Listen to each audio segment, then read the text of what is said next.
between these two variables is known as the term of trade. Then come to direction of trade.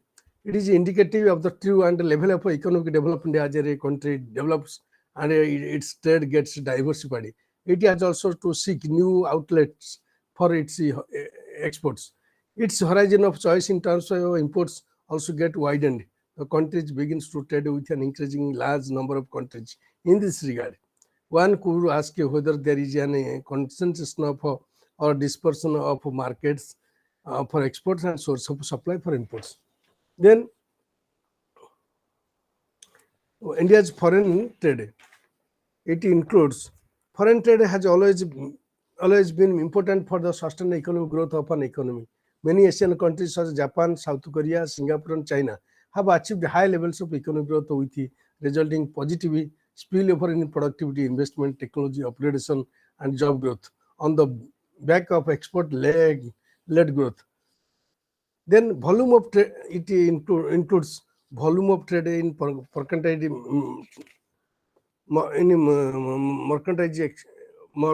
trade.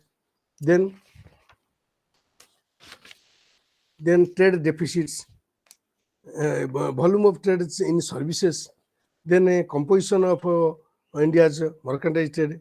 Composition of mercantile trade includes agriculture and allied products, ores and minerals, manufactured goods. Export of India broadly classified into 4 categories. Agriculture and allied products, this mainly include tea, coffee, cereals, unmanufactured tobacco, spices, cashew nuts, oil mills, then oil mills, fruits and vegetables and pulses, marine products and raw cotton. Ores and minerals include iron ore, mica, processed minerals, and other ores and minerals. Manufactured goods include textile fabrics and manufactured cotton yarn fabrics made of ready-made garments of textile materials, coir yarn and manufacturers, jute manufacturers, leather and leather manufacturers. Then mineral fuels and lubricant including coal. Then composition of India's mercantile imports. Composition of India's trade in services. India directs of India's foreign trade, and also come to the India's balance of payment. The 6th edition of the Balance of Payments and International Investment Position Manual of the International Monetary Fund defines balance of payment as a statistical statement that summarizes economic transactions between residents and non-residents during a specified period of time. It consists of the goods and services account, the primary income account, and a secondary income account, the capital amount, and the financial account.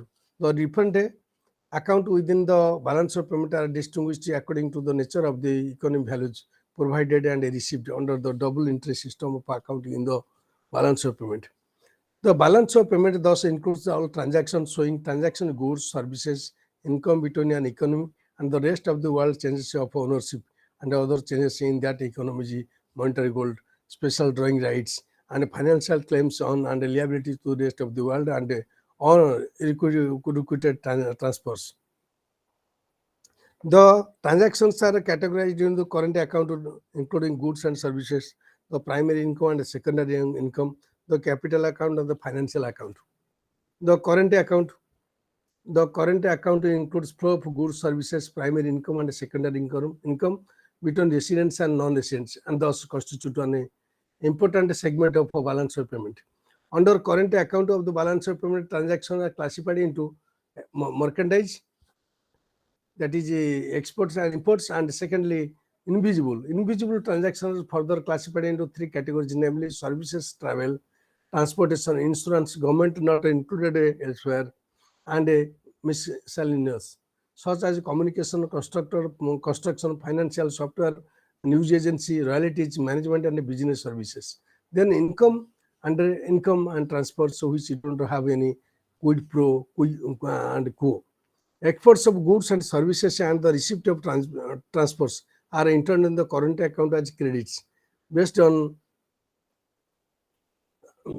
credits because they lead to the receipt of payments from foreigners. On the other hand, imports of goods and services and the granting of transfers are entered as debits because they lead to payment to foreigners. Then balance of trade deals only with the exports and imports of merchandise, visible items. The balance of invisible shows the net receipt on account of invisibles. It is not necessary that a balance of trade should always balance. More often than not, it will show either a surplus or a deficit. Deficit. Then come to the while the goods and services account generally forms a major part of the current account. The primary income account reflects amounts payable and receivable in return of for providing temporary use of labor, financial resources, or non-produced non-financial assets.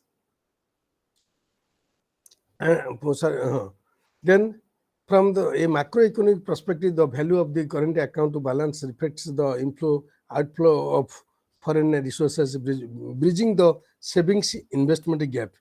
Then the capital account shows credit and debit entries of for non-produced non-financial assets and capital transfers between resident and non-residents. Then it is records acquisition and disposal of non-produced non-financial assets such as land sold to embassies and sales of lease and license, as well as capital transfers, that is the provision of the resources for capital purposes by one party without anything of economic value being supplied as the direct return to that party. To be more precise, the capital account shows the change in the nation's assets abroad and the foreign assets in the nation other than official reserve assets. It includes direct investment, the purchase or sale of foreign securities like stocks, bonds, and treasury bills, and the change in nation's non-bank and bank claims on the liabilities to the foreigners during the year. Increases in the nation's assets abroad and reductions in the foreign assets in the nation, and are capital outflows or debits in the nation's capital account because they lead to payment to foreigners. On the other hand, decreases in the nation's assets abroad and increases in foreign assets in the nation are capital inflow or credits because they lead to the receipt of payments from foreigners. Then, understand it? Then came to the financial account. The financial account refers net acquisition and disposal of financial assets and liabilities during a period. The transactions under financial account appear both in the balance of payment, both payment in the integrated international investment position statement owing to their effect on the stock of assets and liabilities. The sum of total net transactions under the current and capital account represent net lending or net borrowing by the economy from the rest of the world, which is reflected in the financial account as a net outflow or inflow capital. Thus, the financial account shows how the net lending or to or borrowing from the rest of the world has occurred. Conversely, it shows how the current account surplus is used or the current account deficit is financed. The financial account together with the other changes account explain the changes in the IIP, international investment position between the beginning and the end periods. Then the sum of the balance on the current and capital accounts represent the net lending or net borrowing by the economy with the rest of the world. This is conceptually equal to the net balance of the financial account. In other words, the financial account measures how the net lending to or borrowing from non-residents is financed. The financial accounts plus other changes account to explain the change in the IIP between beginning and the end periods. Beginning the integrated international investment position between beginning and the end periods. Then net errors and omissions. While balance of payment accounts are in principle balanced, imbalances may occur in practice on account of imperfect compilation procedures and different data sources. This imbalance as usual feature of a balance of payment statistics is termed net errors and omissions and is identified explicitly in the balance of payment statement. Net errors and omissions in simple terms are derived essentially as the difference between total receipts and payments, both current and capital together with the financial account. Therefore, the positive value of the net errors and omissions indicates any or all the following. The credit transactions are understand. The debit transactions are overstated. The net increase in assets in the financial account is overstated. the net increase in liabilities in the financial account is understood. Then then came to the silent features of the balance of payment. From an emerging and aspiring market economy like India, which needed access of foreign savings and capital to meet the investment requirement,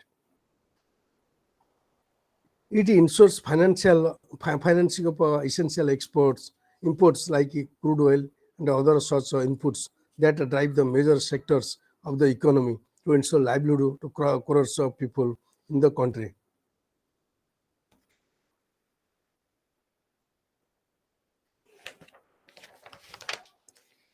Before 1991, the entire period was very challenging for India's balance of payment, partly because of slow growth of exports in relation to import requirements and partly because of adverse external factors.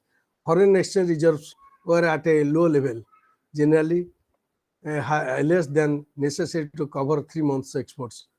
Almost the entire CAD was financed by inflows of external assistance. Recent development. Then come to the recent development. The prominent features of the balance of payment situation at has emerged over the last 2 decades can be briefly summarized as below. Widening deficit or balance of trade account goods. Deficit towards mercantile trade has been the biggest component of India's current account deficit, which is adversely impacting the balance of credit position. Then role of invisibles. There has been a phenomenon increase in the net surplus on account of invisible principles to a buoyancy in private transfers and a fast expansion in the export services, especially software. India is unique among emerging economies to have a sizable invisible surplus that substantially offsets the mercantile trade deficits. Then come to the current account. Current account slowdown in global demand, high global crude oil prices, subdued global trade activity, and a geopolitical uncertainty took to a toll on India's external sector as the card widening to its highest level since 2012 to 2013. Then come to the development in capital account. Major components in the capital account are foreign investment, including foreign direct investment and portfolio investment and borrowings. On the capital account, India has been running a significant surplus.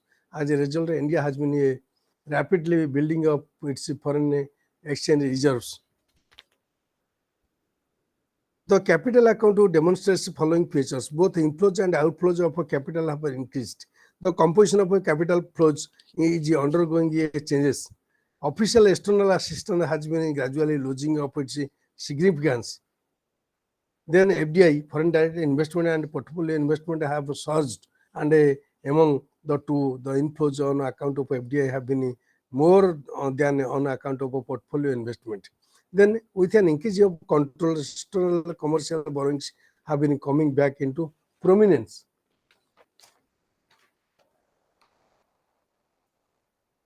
At the same time, it has been observed that growth of forex reserves in India bears no correlation with movements in net foreign portfolio investment.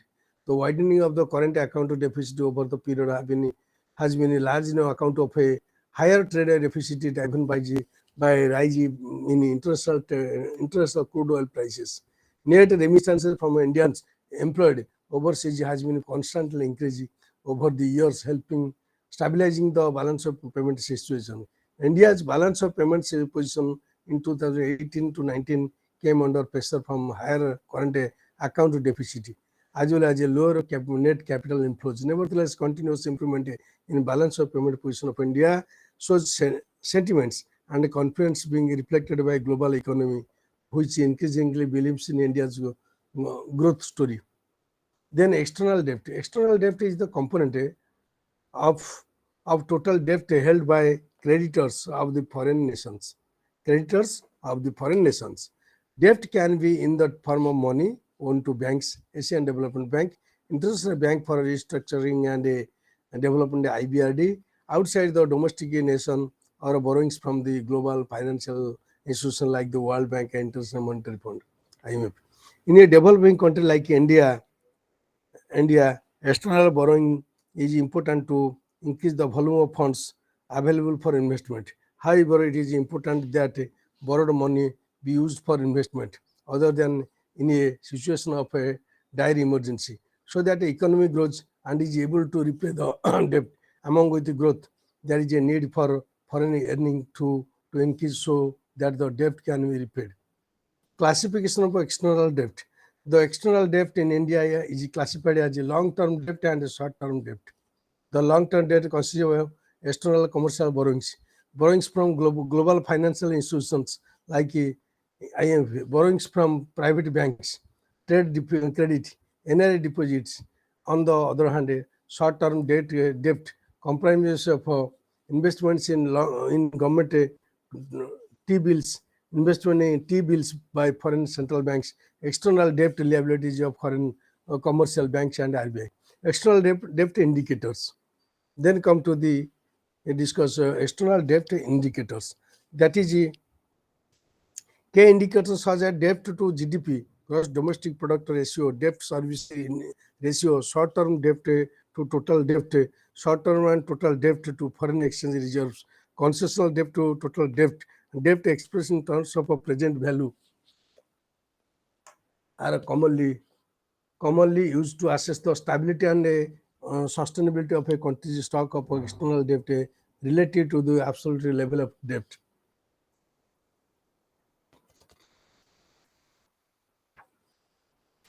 Then evolution and characteristic of India's external debt.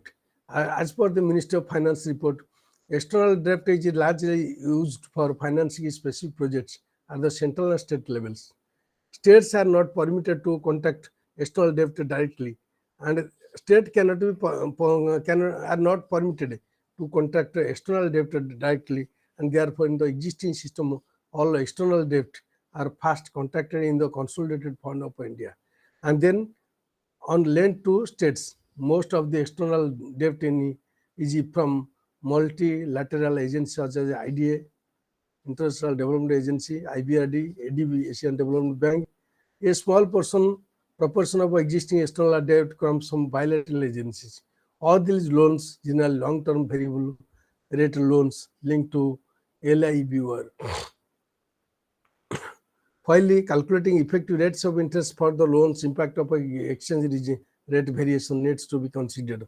Prior to 1991, the bulk of short-term debt was borrowed by public sector canalizing agencies for financing the import of petroleum products and fertilizer. Then India's external debt has undergone significant level and compositional changes since the early 1990s. Drawing on the lessons from the external payment crisis of 1991 and the recommendations of the high-level committee balance of payment 1993, chairman was Dr. C. Rangarajan. The policy approach has been guided by restrictions on size, maturity, and end use of external commercial borrowings. LIBOR-based interest selling on non-resident deposits to discourage the volatile component of such deposits, prepayment and refinancing of high-cost external debt, and measures to encourage non-debt creating financial flows such as foreign direct investment and foreign portfolio investment.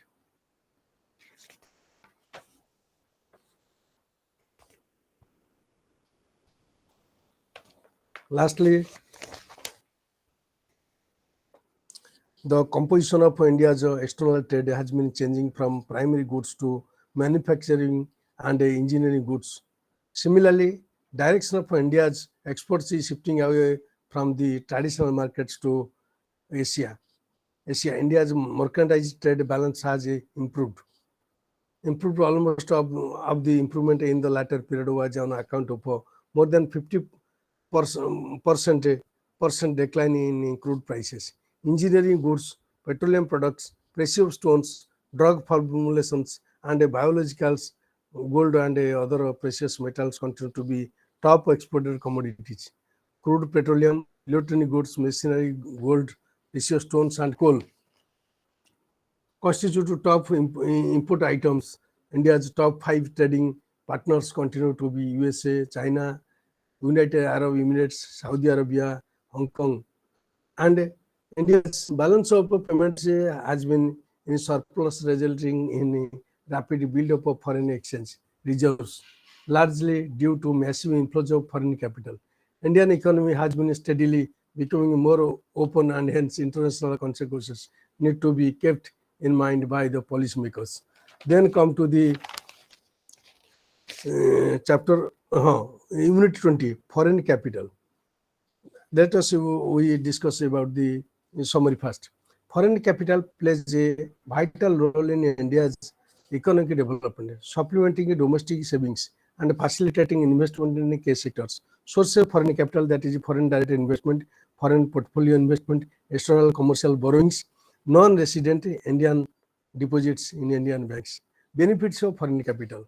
What is the major benefits of the foreign capital? Supplements domestic savings, technology transfer, employment generation, foreign exchange earnings, challenges and concerns, dependence on foreign capital, risk of capital flight, environmental and social concerns. To maximize the benefits of foreign capital while minimizing risk, the Indian government has implemented various policies and regulations, including FDI policy, FPI regulations, ECB guidelines. Then let us come to discuss in detail.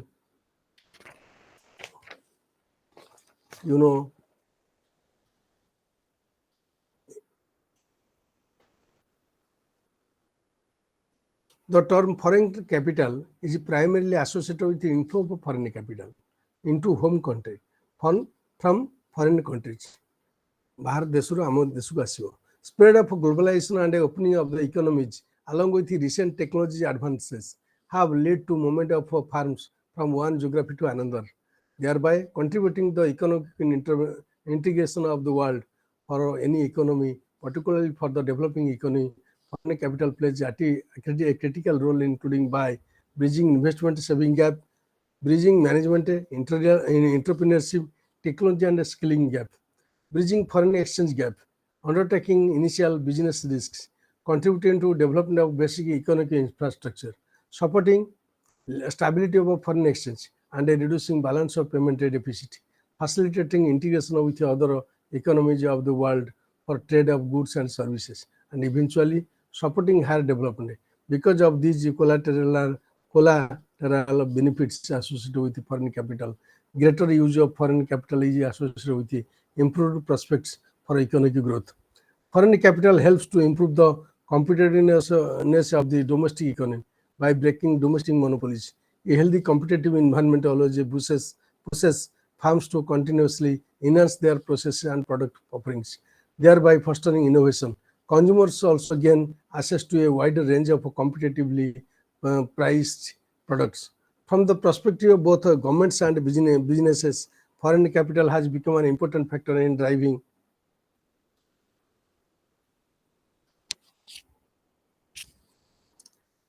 From the perspective of both government and business, foreign capital has become an important factor in driving economic growth and development. By acquiring a controlling interest in foreign assets, businesses can quickly explore new products, technologies, and markets. Leveraging the foreign capital, government can create jobs and improve economic growth. Various studies have shown that the government developing and emerging economies is being driven by leveraging incoming foreign capital in the form of direct investments. At the same time, firms investing abroad can realize higher growth rates, diversify their income, which creates an opportunity for investors. Then types of foreign capital. In the broader term, foreign capital can be classified in the following categories. First, foreign investment. It has been divided into two parts: foreign direct investment, foreign portfolio investment. Then external commercial borrowings. Then third one is the commercial deposits by non-resident citizens, NRI deposits, non-resident Indians deposits. Then external assistance. External assistance, it includes loans, grants, debt service payment, and foreign aid. According to Reserve Bank of India, foreign investment means by investment made by a person resident outside India on a repatriable basis in capital instruments of an Indian company or to the capital of a limited liability partnership.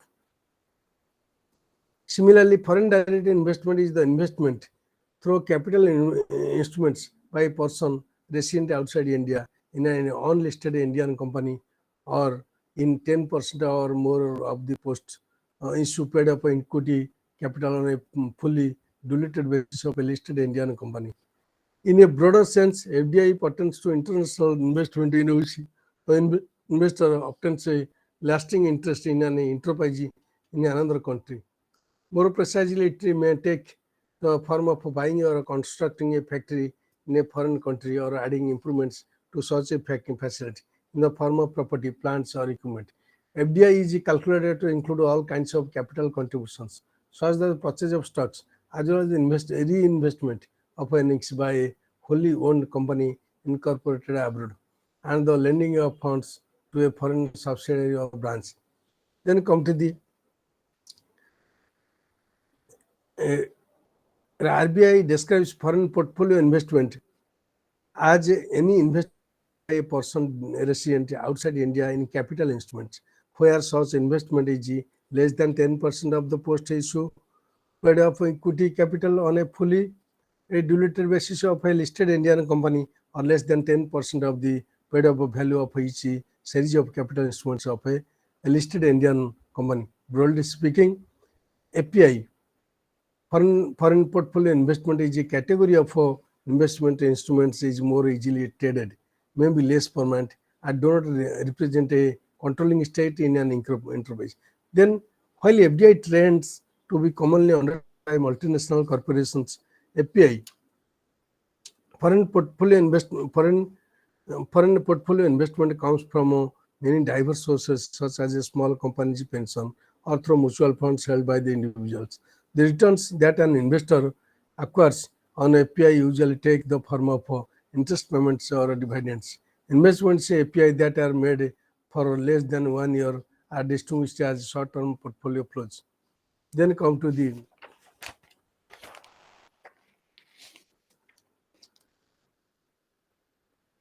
parameters apply in totality and not on the stand-alone basis.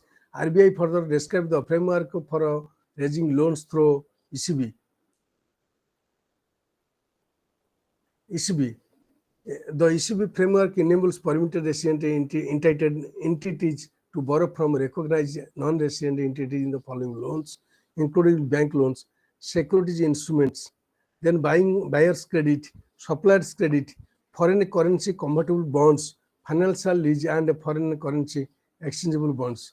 However, ECB framework is not applicable in respect of the investment in non-convertible debentures in India made by registered foreign portfolio investors. Then come to the foreign investment in India.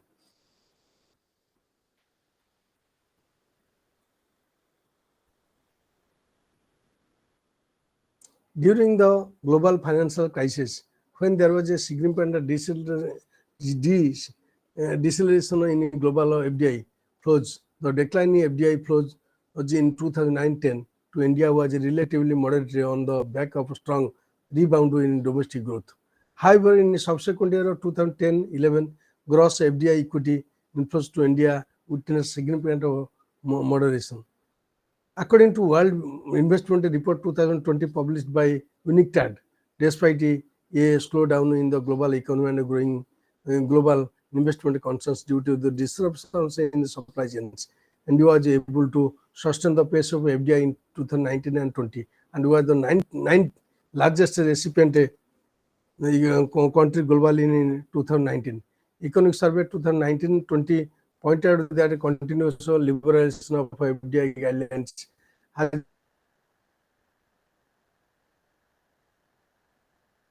been responsible for rising flows of foreign investment into the country. Then trends in foreign portfolio investment. FPI, foreign portfolio investment, is the entry of funds into a country where foreign money for speculation.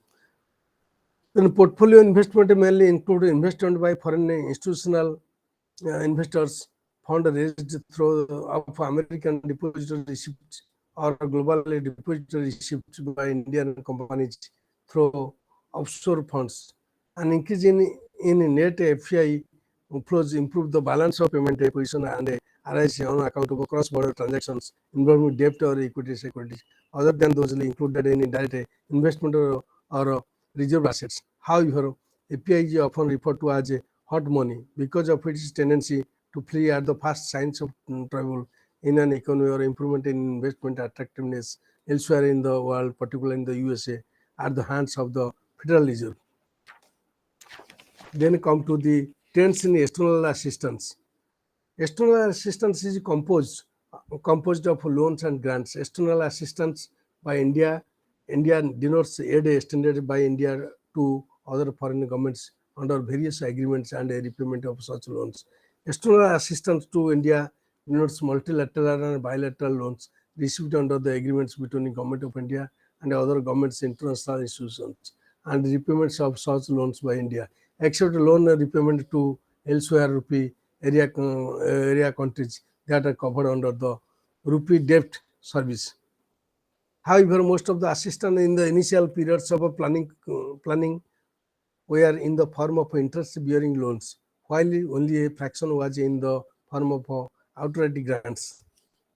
According to a position paper published by the Department of Economic Affairs, Ministry of Finance, Government of India in March 2008, as per the extant policy, Government of India does not accept aid in areas where it has a substantial control, while bilateral aid is accepted only from G18 countries.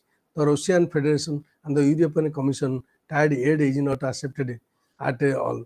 Channelization of external assistance from smaller partners other than those mentioned above is the only through multilateral organizations to promote a greater aid harmonization. Further, all countries can provide bilateral development assistance directly to autonomous institutions, universities, NGOs through a simplified procedure. Directing of external assistance of a smaller size towards the non-government sector allows this sector to remain an effective channel for implementation of development programs and strengthens the civil society. Then, sectoral distribution of FDI.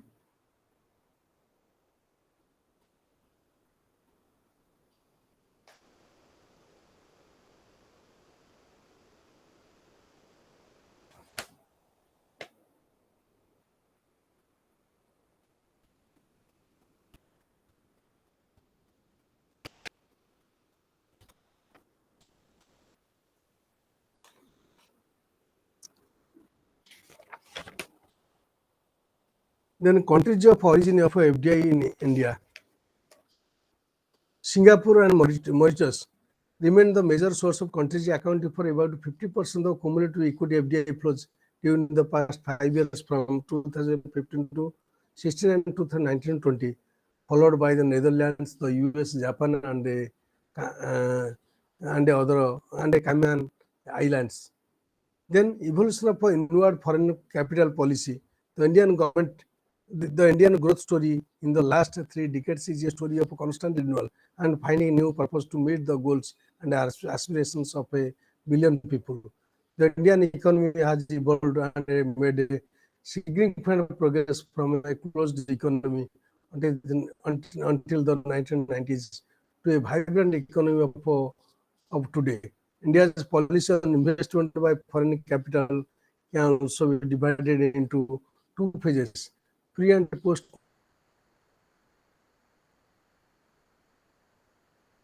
1991. There has been a sea change in India's approach to foreign investment from the early 1990s, when it began structural economic reforms, encompassing almost all the sectors of the economy.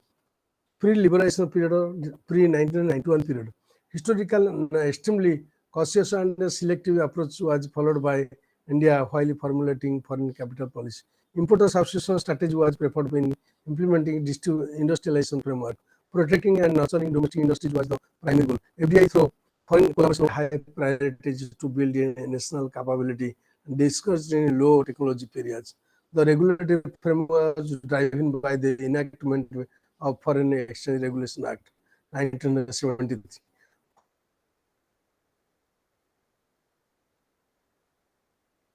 Foreign equity holding in a joint venture was allowed only up to 40%. Subsequently, various exemptions were extended to foreign companies engaged in export-oriented business and high technology and high priority areas, including allowing equity holdings of over 40%. As India continued to be highly protective, these measures did not add substantial to export competitiveness. Recognize these limitations, partial liberations in the trade and investment policy was introduced in 1980 with the objective of enhancing export competitiveness and modernization. Then come to the post-liberation period. From post means after 1991, major shift occurred when India embarked upon economic liberalization and a reform program in 1991, aiming to raise its growth potential and integrating with the world economy. Industrial policy one hand and allowed increased access to foreign technology and funding on the other. A series of measures that were directed towards liberalizing foreign investment include introduction of dual route of approval of FDI, RBI's automatic route and government's approval, SA and FIB route, automatic permission for technology agreement in high priority industries and removed of restriction of FDI in low technology areas, as well as the liberation of technology input.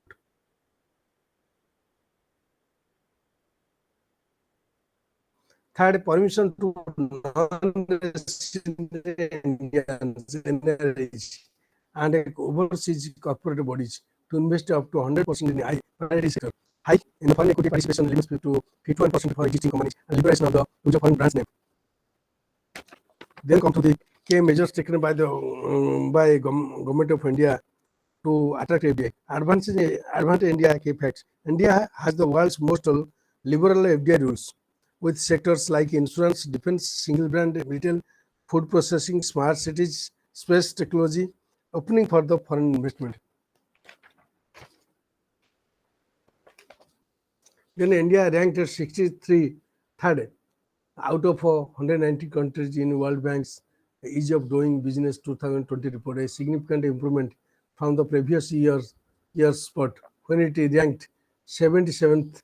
As such, India joined the list of 10 most improved economies for the third year in a row. This has been possible as the government has continued to regularly review FDI norms basis the changing economic landscape and a geopolitical environment. Given India's growing demographics and huge e-commerce and technological markets, activity in both areas are expected to grow in the following years. Over the years, systematic reforms have helped the Indian economy withstand many crises. India is taking a holistic approach to address other historical issues. For instance, it has already announced labor reforms to allow more flexible labor-related practices, power reforms, and a port-linked industrial cluster policy. Port-linked industrial cluster policy, structural reforms within the agriculture sector. According to the survey conducted by Confederation Indian Industry and Ernst and Young on FDI India now, next, and beyond. Then the government has undertaken several structural reforms with a focus on land, labor, liquidity, and law that will globally position India as an attractive investment destination. Since the onset of the pandemic, it has injected over 20 lakh crore stimulus for the economy. The sectors covered include power, manufacturing, defense, land, education, mining, and minerals. Some of the important reforms that have been put in motion are corporate tax for new manufacturing facilities, abolition of dividend and distribution tax on companies of intermediate and final goods, production linked in the monetary incentives on incremental sales for a period of 5 years to offset a disability manufacturing in India, increase in FDI limit for defense production under automatic route from 49% to 74%. Expanded the definition of MSCMH to encourage MSCMH to grow. Consolidating over 100 labor laws into 4 codes with higher exemptions for entrenchment and fewer registrations. Implementing a GIS system to provide information on industrial and include plot level information. Enabling ease of doing business through faceless e-assessment for taxation, decriminalization of companies law, and allowing for netting of qualified financial contacts. Opening up commercial mining of coal and integrated licensing regime for minerals mining. Airport Authority of India has awarded 3 airports out of 6 bids for operation and maintenance of on public-private partnership basis. Power departments utilities in a union territory to be privatized. New public sector and enterprise policies where all sectors are open to private sector, while public sector enterprise will play a role in defined areas. Atmanirbhar Bharat Rozgar Yojana launched to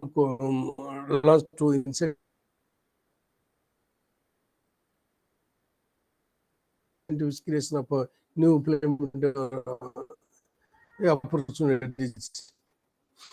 Then the reforms related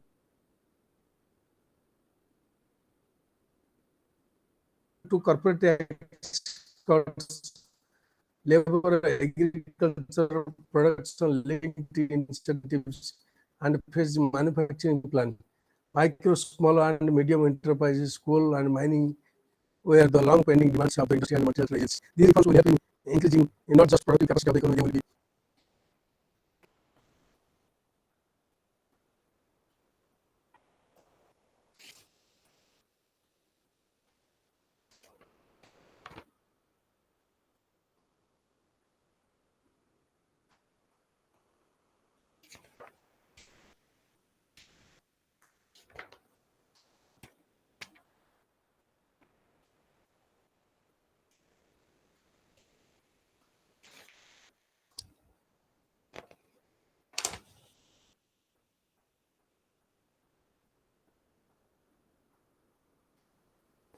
then come to the consolidated FDI policy, foreign direct investment policy 2020. India announced its latest consolidated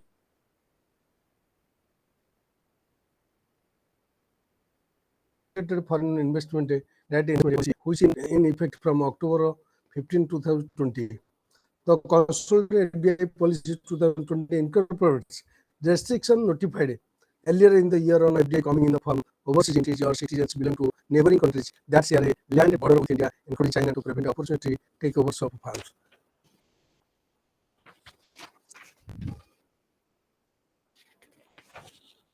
Then come to the capital outflow overseas foreign direct investment.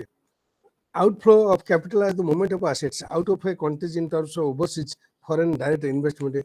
Reserve Bank of India as in investments either under the automatic route or approval route by the way of contribution to the capital or subscription to the memorandum of a foreign entity or by way of a purchase of existing shares of a foreign entity by market purchase, private placement or through stock exchanges. This signifies a long-term interest in the foreign entity, wholly owned subsidiary, but it does not include portfolio investment. As for the RBI, means a foreign entity formed, registered or incorporated in accordance with the laws and regulations of the host country in which the Indian party resident Indian makes a direct investment. A foreign entity is termed as a JV of the Indian party resident Indian, where there are other foreign promoters holding the stake along with the Indian party. In case of OS, the entire capital is held by the one or more Indian party resident Indians. Then overseas foreign direct investment is divided into 3 categories: equity, loans, and guaranteed issues.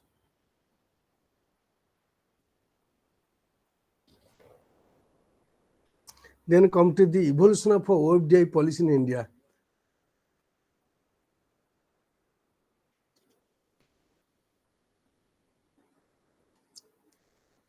Phase 1, 1992-94, then phase 2, 1995, 99, phase 3, 2000 onwards. In 2000 onwards, implementation of the Foreign Exchange Management Act in 2000, liberation of under FEMA, and thereafter scope of outward FDI expanded significantly. 2002, annual limit of investment under automatic approval increased with a proven track record for investment in overseas joint ventures or wholly owned subsidiaries. Even where the investment is not in the same core activity as they are engaged, they are also allowed to invest in such ventures up to 100% for their net worth.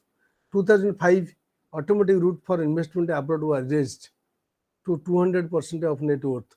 2006, done away with the requirement that only promoter or corporates could issue a guarantee on behalf of a GPWOS, and Indian entity was permitted to issue guarantees.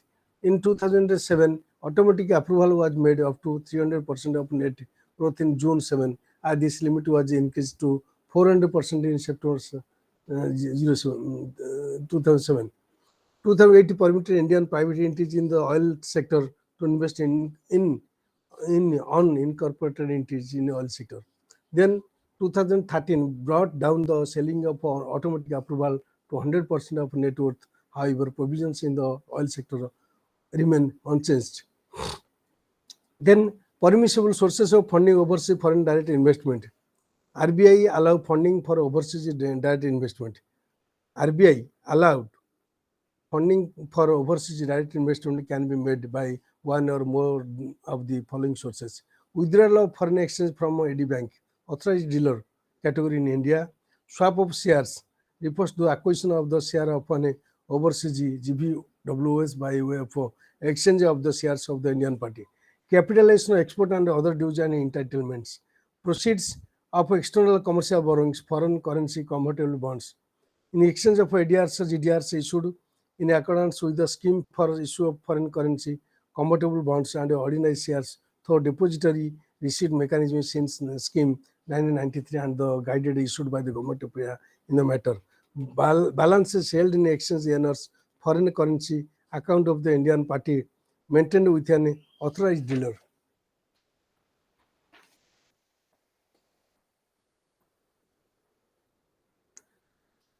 Then come to the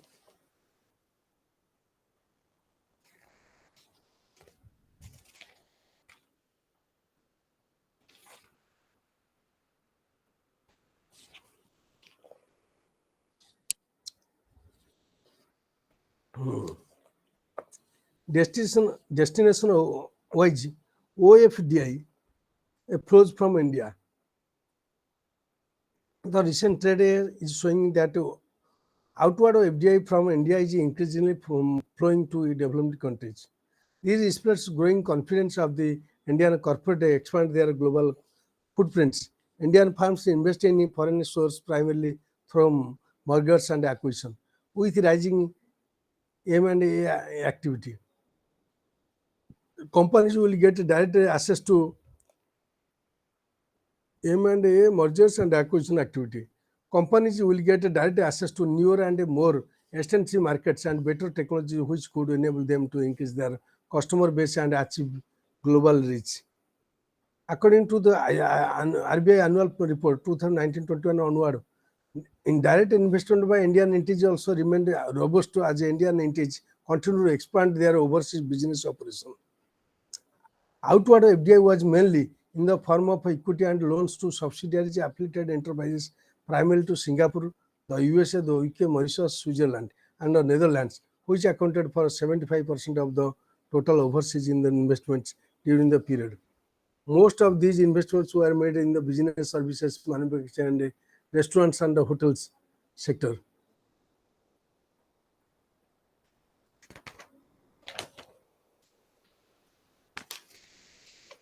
Then various studies have established for Indian economy, foreign capital, particularly foreign direct investment had a positive impact.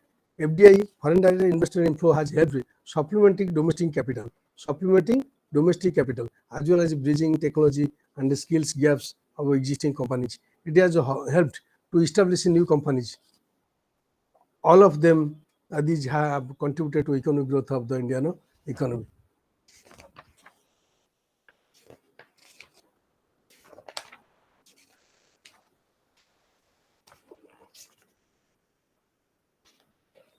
Then come to the Unit 21. Poverty, malnutrition, and inclusive growth are poverty, malnutrition, and inclusive growth policy implications.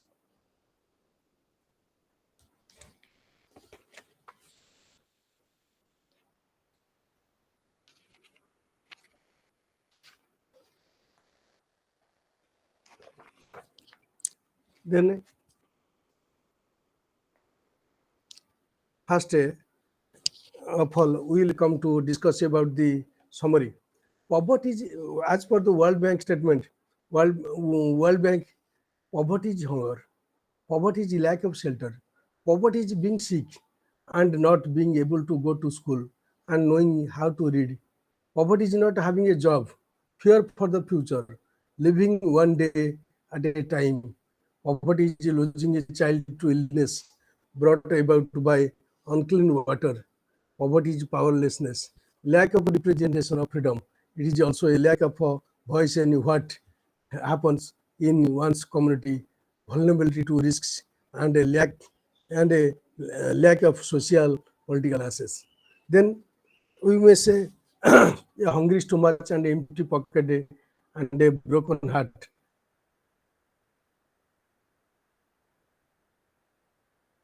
can teach you the best lessons of life. Okay, come to the special features of Indian poverty. Poverty in India, vulnerable to repeated natural calamities, flood, drought, earthquake, and cyclone. The recurrent visitation of natural calamities leads distress to the people, particularly small and marginal farmers and landless laborers. A large portion of our scheduled caste and scheduled by population in India, western and southern Odisha are highly vulnerable. Physical exclusion,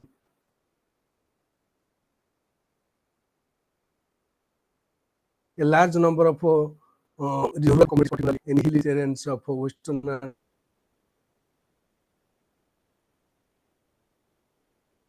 and southern for want of connectivity and other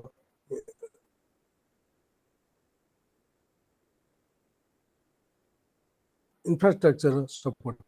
As a result, the poor in general, the scheduled tribe and scheduled caste people in particular lack access to quality education, safe drinking water, and quality health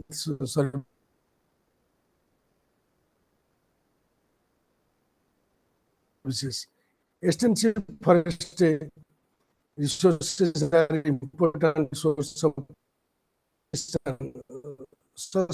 sustenance, lack of irrigation facilities, deficit in infrastructure like railway, road, port, telecommunications, self-employment, poverty,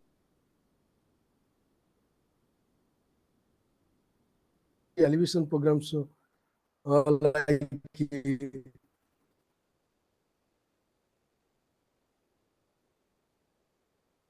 wage employment and self-employment initiated by the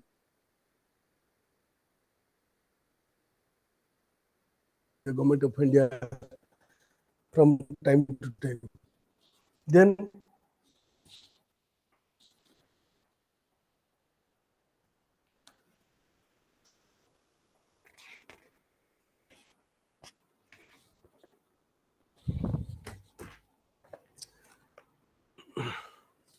Then poverty, malnutrition, and growth are interconnected issues that require comprehensive policy interventions. Key policy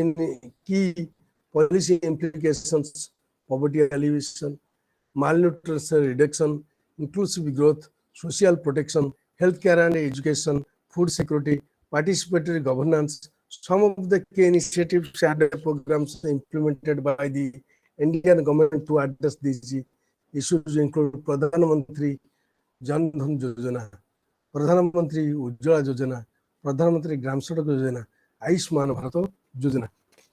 These are the successful programs funded by the government of India. Now come to the detail. Poverty, inequality, and unemployment are interrelated issues. One cannot be appreciated without knowing the dimension of the other. We need to distinguish between the concept of dimensions of other, concept of absolute poverty and concept of relative poverty. Simple increase in the GDP, in the gross domestic product, may not be a sufficient condition, although a necessary condition to enable all sections of the society to share the fruits of growth. Empirical evidence shows that the benefits of growth are unevenly distributed, especially when an economy is in a transition from a low income category to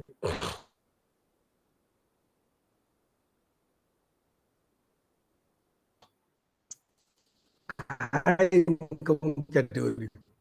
Absolute poverty explains a situation in which some persons, small or large in number, live in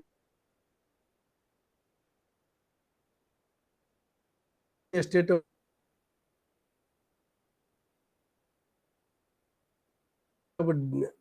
destitution, such that these persons or groups of persons fail.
Hello, hello, hello, hello. Yes, sir.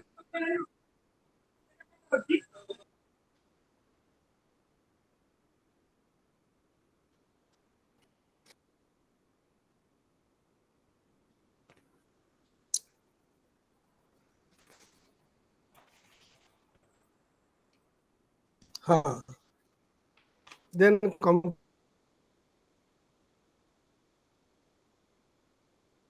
to the income indicators of poverty. At the outset, in estimating the incidence of poverty, we need an income threshold of poverty line to identify the poor. Income cutoff for used to identify the poor are often viewed as a arbitrary. Then poverty line can be defined as the minimum requirement of an individual for a healthy living. The minimum requirement can include both food and non-food items. There are many income poverty measures, that is head account index.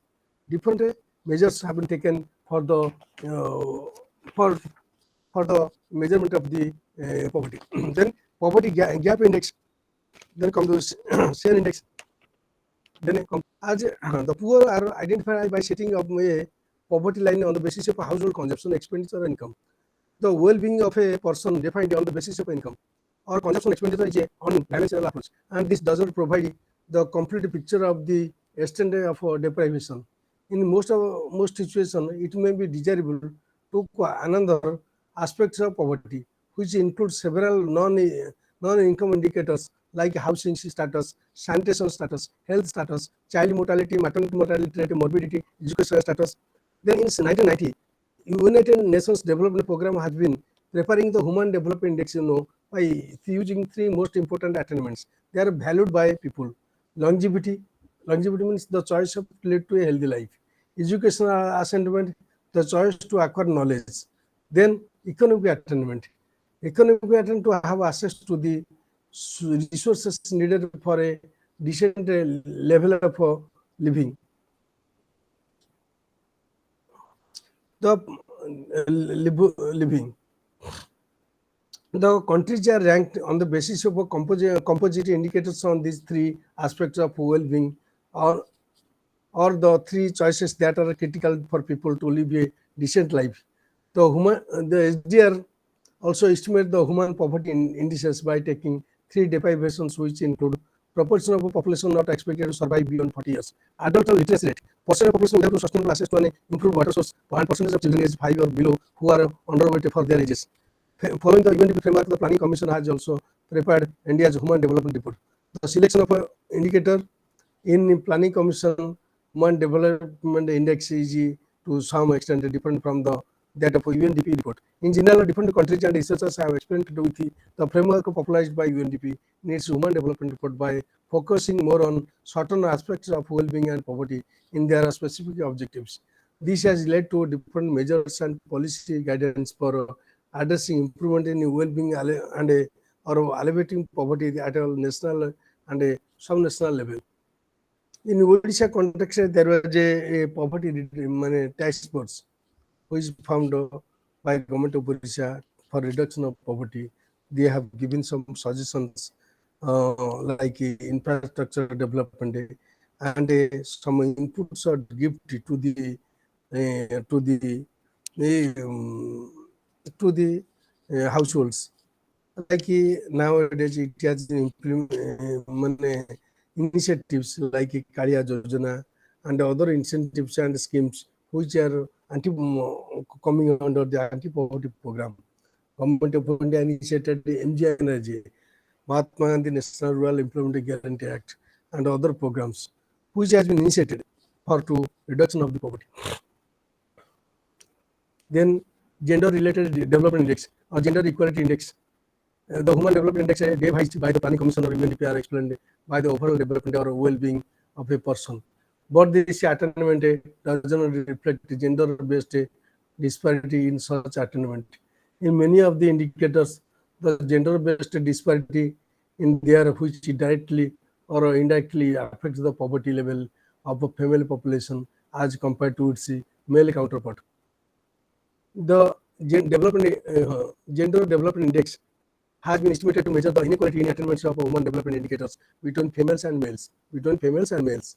This approach helps the policymaker to reflect more on the gender-related programs and policies.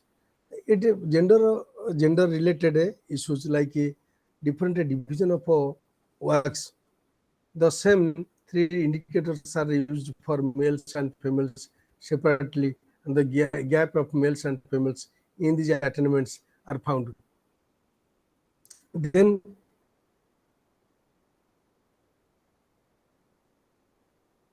capability of a poverty measure.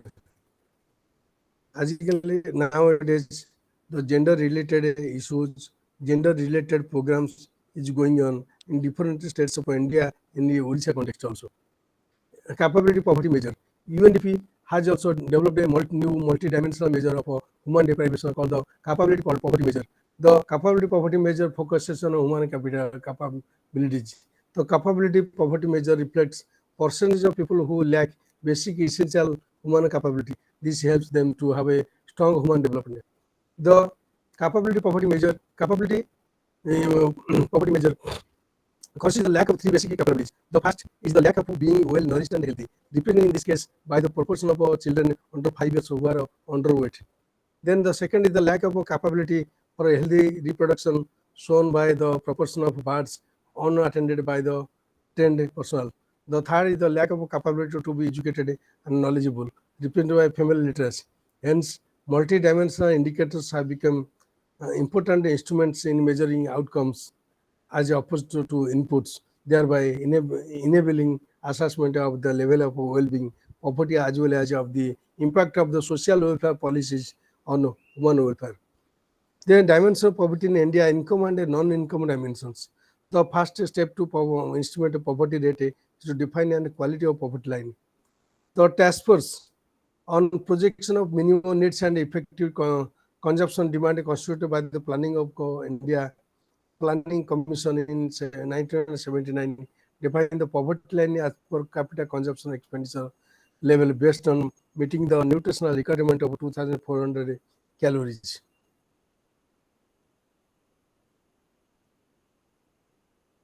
Per capita per capita per day in urban areas, along with some non-food expenditures.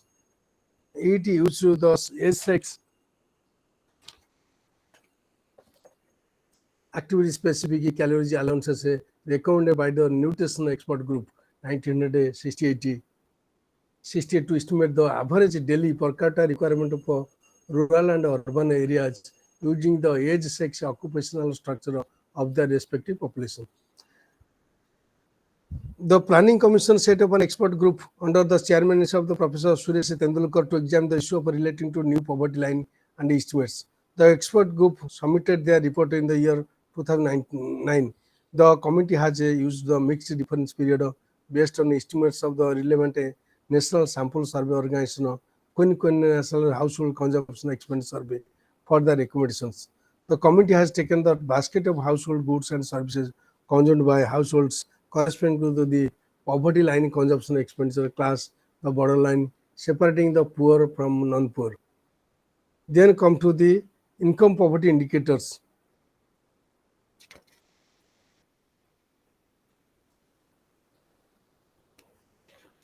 Considering the state-wise poverty head account to the data, National NSS 61 and 68 rounds, it can be said that poverty is getting concentrated in a few states and social groups. A group of 4 states comprising Chhattisgarh, Jharkhand, Arunachal Pradesh, Bihar, and Odisha had the highest proportion of poor in 2011-12. On the other hand, states like Kerala, Himachal Pradesh, Punjab, Andhra Pradesh, Delhi shows the lowest rate of poverty.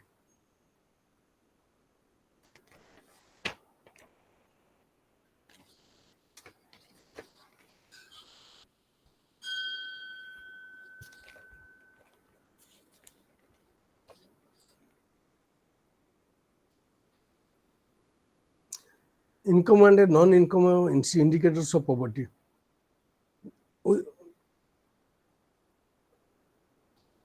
No doubt it is an important aspect of the living standard, but this is to reflect certain aspects of non-income poverty expressed by way of a measure like in health, education, nutrition deficiencies, human development outcomes, gender inequality status.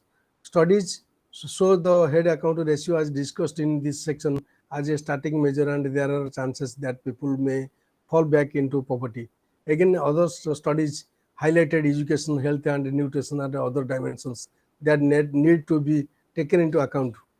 The multinational poverty index as developed by Oxford Poverty and Human Development Initiatives is a multi-dimensional poverty measure which takes into MPI, which takes into account 3 dimensions. Health is education and living standard.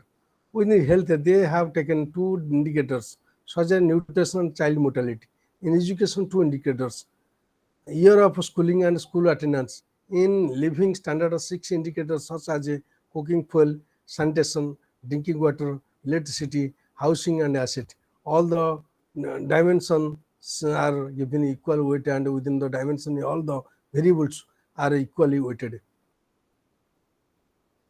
Then there is the state level MPI, state level multi-dimensional poverty measure poor indicate a large inequalities in MPI poor among different states. The states like Bihar, Jharkhand, Madhya Pradesh, Uttar Pradesh, poverty had counted in terms of MPI poor. On the other hand, the states registering the lowest proportion of MPI poor are Kerala, Delhi, Punjab, Tamil Nadu. Then in 2015-16, the four poorest states, Bihar, Jharkhand, Uttar Pradesh, and Madhya Pradesh, were still home to 196 million MPI poor people. Over half all the MPI poor people in India, of the total MPI poor in India, 8.6% still live in severe poverty. 8.6% still live in severe poverty. The SDR, Human Development Report published in the year 2019 consider four indicators in the index: expectancy of birth, expected years of schooling, mean years of schooling, GNI per capita. As per the methodology, if the SDI is approaching towards one the higher status and it is approaching towards zero, the lower progress of the country. The concept of malnutrition, we discuss the type of first. We will discuss first. We define the most common measure nutrition to identify the nutritional outcome variables. Second, we discuss the direction of influence between different socioeconomic indicators like wealth, social category, religious category, education or on malnutrition, both by reviewing relevant literature and the database. Third, we identify the main determinant variables from the literature and from other studies that are responsible for high malnutrition in India. These three aspects will be analyzed and is compared with income poverty.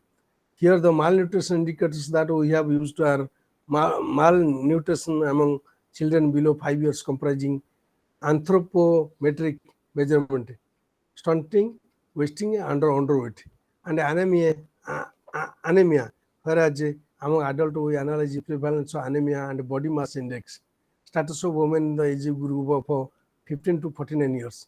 The reason behind it, taking the malnutrition among children and women is because in developing countries like India, children and adults are vulnerable to malnutrition because of low dietary index, infectious diseases, lack of appropriate care and inequitable distribution of food within the household.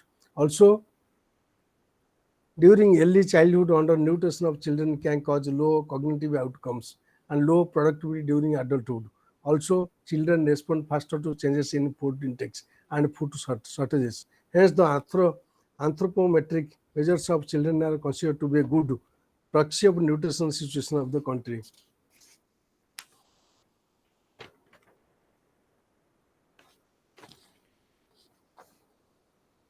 Anemia is a condition that is marked by low levels of hemoglobin in the blood.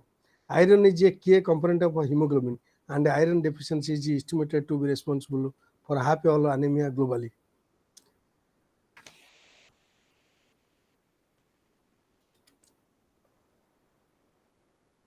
Then there is some women anemia, malnutrition and poverty. Hunger, malnutrition and hidden hunger, poverty are all related to each other. Poverty is considered to be the main cause of malnutrition and hunger. Then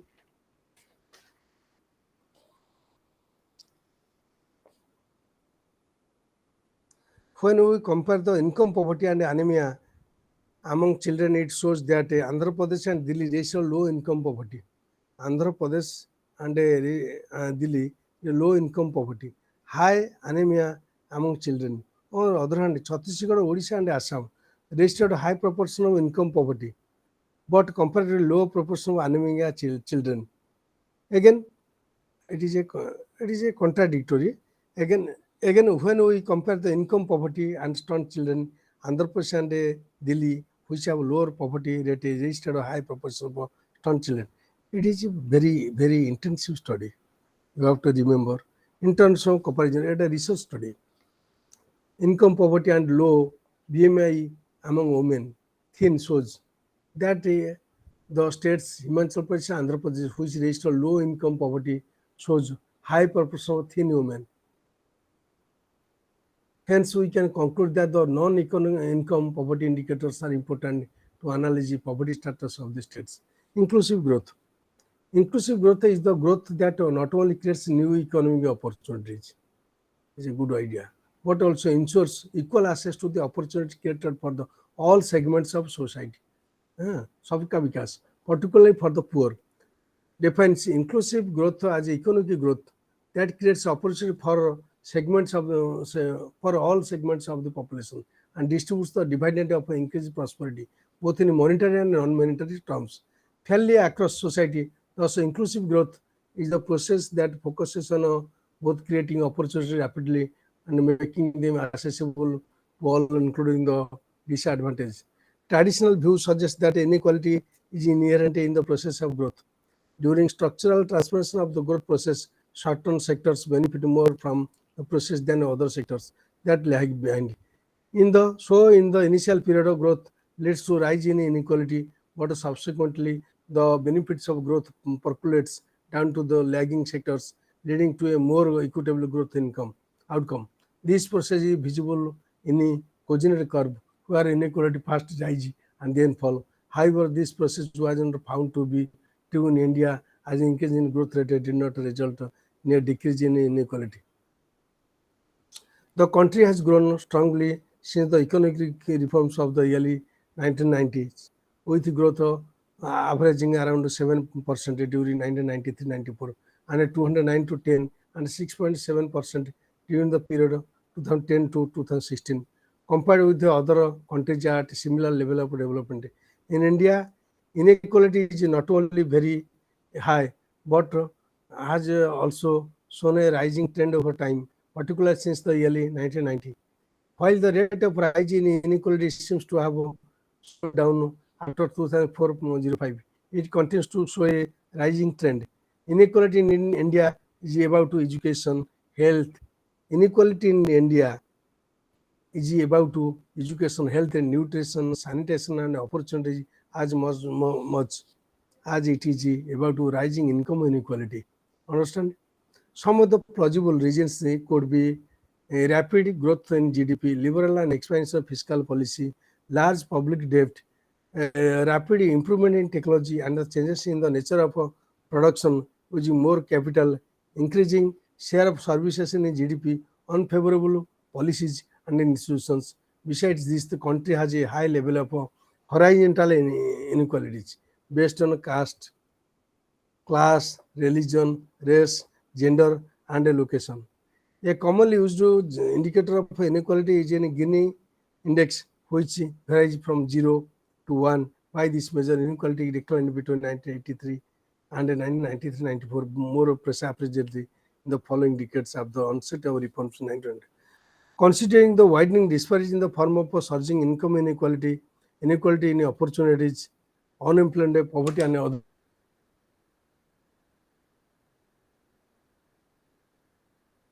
very serious poverty. Social policies aiming towards inclusive growth becomes imperative. Universal access to education, health services, access to financial services, new technologies, gender equality, and a more equal distribution of resources can all support inclusive economic development. The inclusive growth has been extensively affected in different plan periods in India. The 11th plan defines inclusive growth to be a growth process which yields broad-based benefits and ensures quality of opportunity for all. Likewise, the basic objective as stated in the 12th five-year plan was faster, more inclusive and sustainable growth. We have seen progression in inclusive growth, agricultural growth, poverty reduction, education, health, upliftment of SC, scheduled caste and scheduled tribes. However, progress on inclusiveness is less than expected. It can be apprehended from different aspects. India missed achieving many indicators of millennium development goals. Millennium Development Goals and SDG, Sustainable Development Goals. The SDG in Odisha context, there is some Odisha, there is some framework of SDG: no poverty, zero hunger, good health and well-being. 17 points. These are the major indicators. Like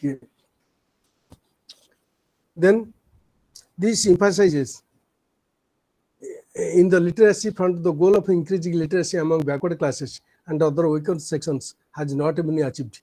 Agricultural growth is still in vulnerable conditions. The implement schemes like engineers are not put in the mark. There are many plans, policy schemes, but their implementation is not according to their expected levels. So many programs initiated by the government of Odisha, government of India, and other states level, whereas the poverty is slowly decreasing. The developed countries developed and developing countries developing except South Korea. Whereas in the context of BPL and APL, it is BPL is BPL, APL is APL. They are the concentrating the funds, then concentrating the power. They are concentrating the all the assets. Whereas poverty people, they are voiceless. They are not getting 2 squares meals in a day even after many years of independence. Then come to the whereas the schemes, programs, policies.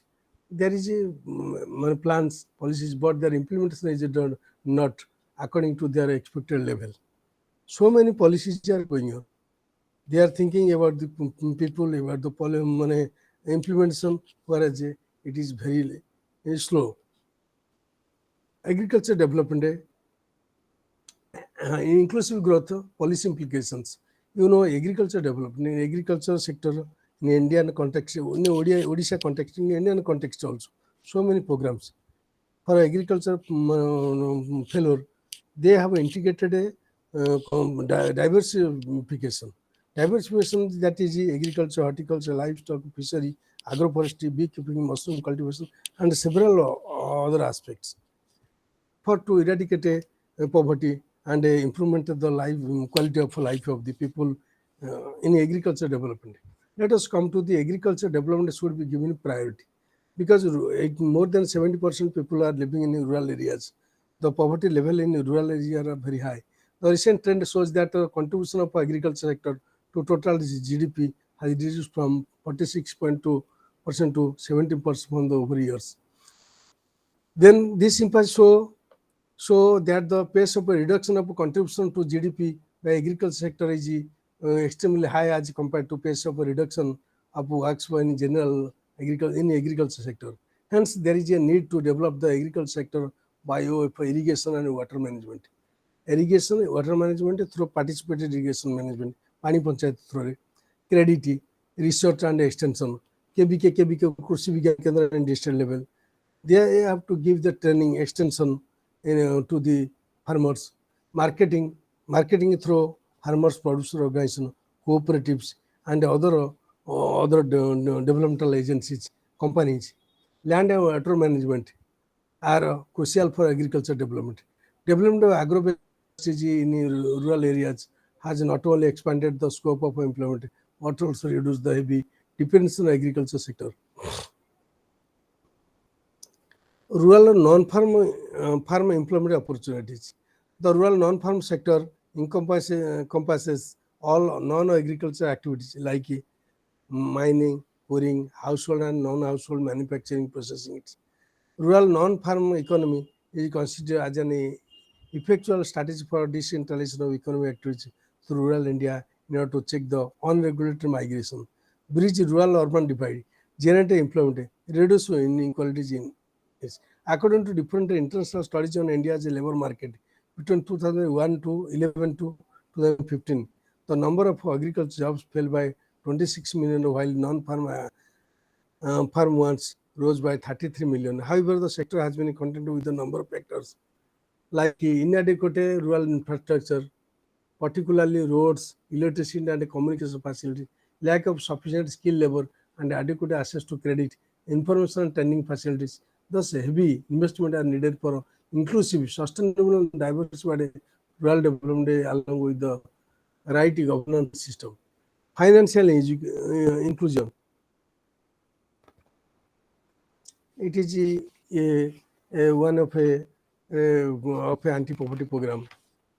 Then financial inclusion is the availability of financial service and timely and adequate credit at an affordable cost to the disadvantaged low-income groups. Financial inclusion can help in achieving development goals such as poverty eradication and income inequality, food security and sustainable agriculture, supporting infrastructure and industries, better healthcare, encouraging increased consumption and savings, reduction in unemployment and sustainable economic growth. Financial inclusion has been ensured by the government and the central bank by no frills accounts with low or zero minimum balances and minimum charges to expand outreach of such accounts to low income groups, easier credit facilities, simpler KYC norms, use of information technology, expansion of electronic benefit transfer system, business correspondence model, bank branch and ATM expansion, financially literacy and credit counseling. Yet a large part of the Indian population remains excluded from the formal banking sector. Rapid urbanization is increasing the rate of urban poor who are devoid of the most basic banking facilities. Also, people working in the informal sector still remain outside the rings of the formal financial system. Thus, much needs to be done in the financial inclusion space in order to ensure inclusive growth. Then public investment.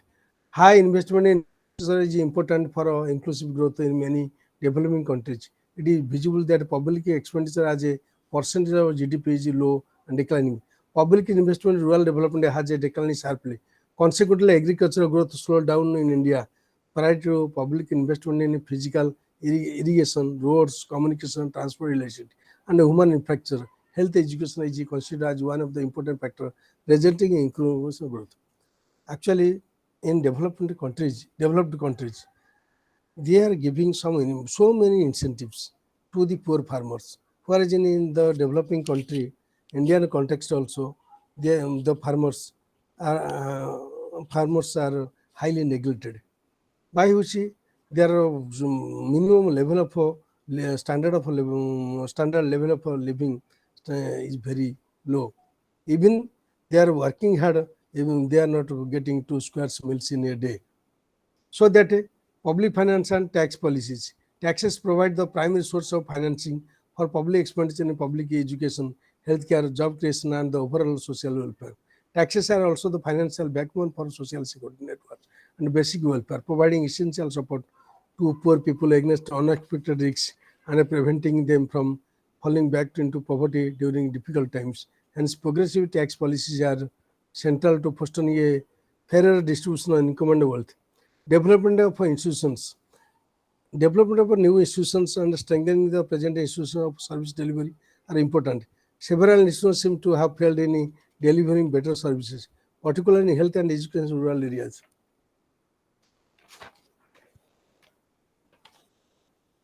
Institutions seem to be responsible when women are empowered. Decentralized in the strengthening Panchayat institutions had to be improved in order to have better delivery systems. So many programs are going on anti-poverty, Pradhan Mantri Awas Yojana, and also different anti-poverty programs going on.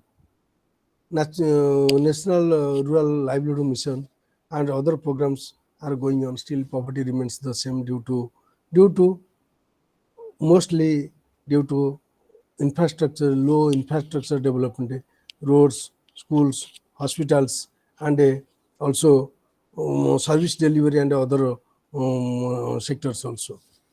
Social protection. Social protection, system can play an important role in mitigating poverty and inequality through redistribution. These also so many, so many research papers, so many seminars, so many international conferences are going on for reduction of poverty, but it is very slow. poverty reduction is very slow. This also helps to give the platform to the excluded section of the society. Indian context has implemented a plethora of poverty alleviation programs. Both in poverty alleviation programs has been divided into two parts. One is the employment generation in wage employment, then self-employment. From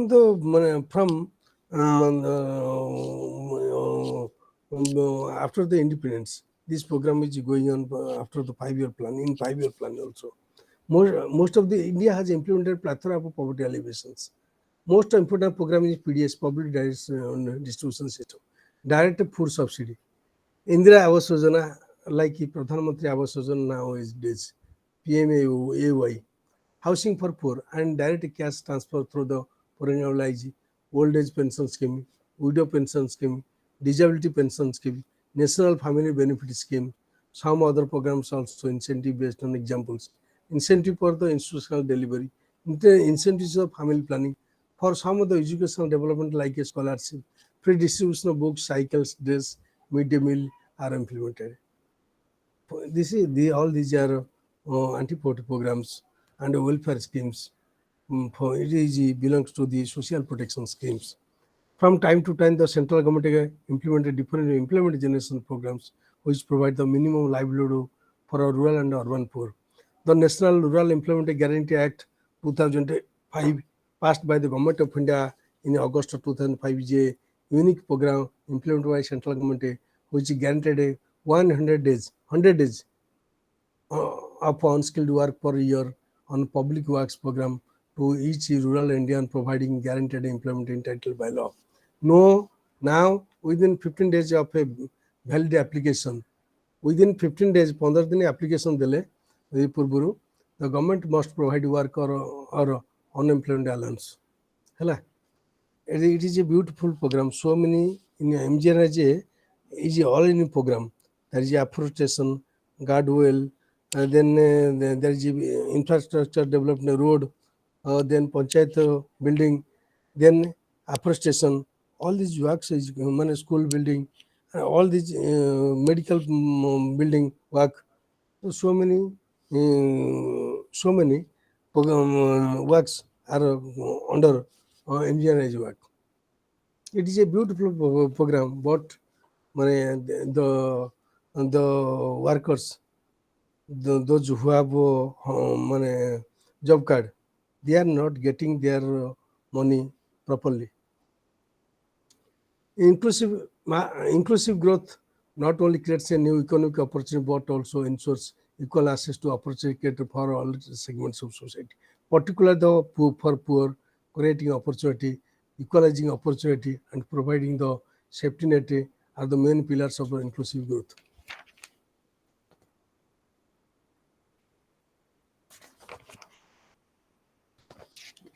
Then come to the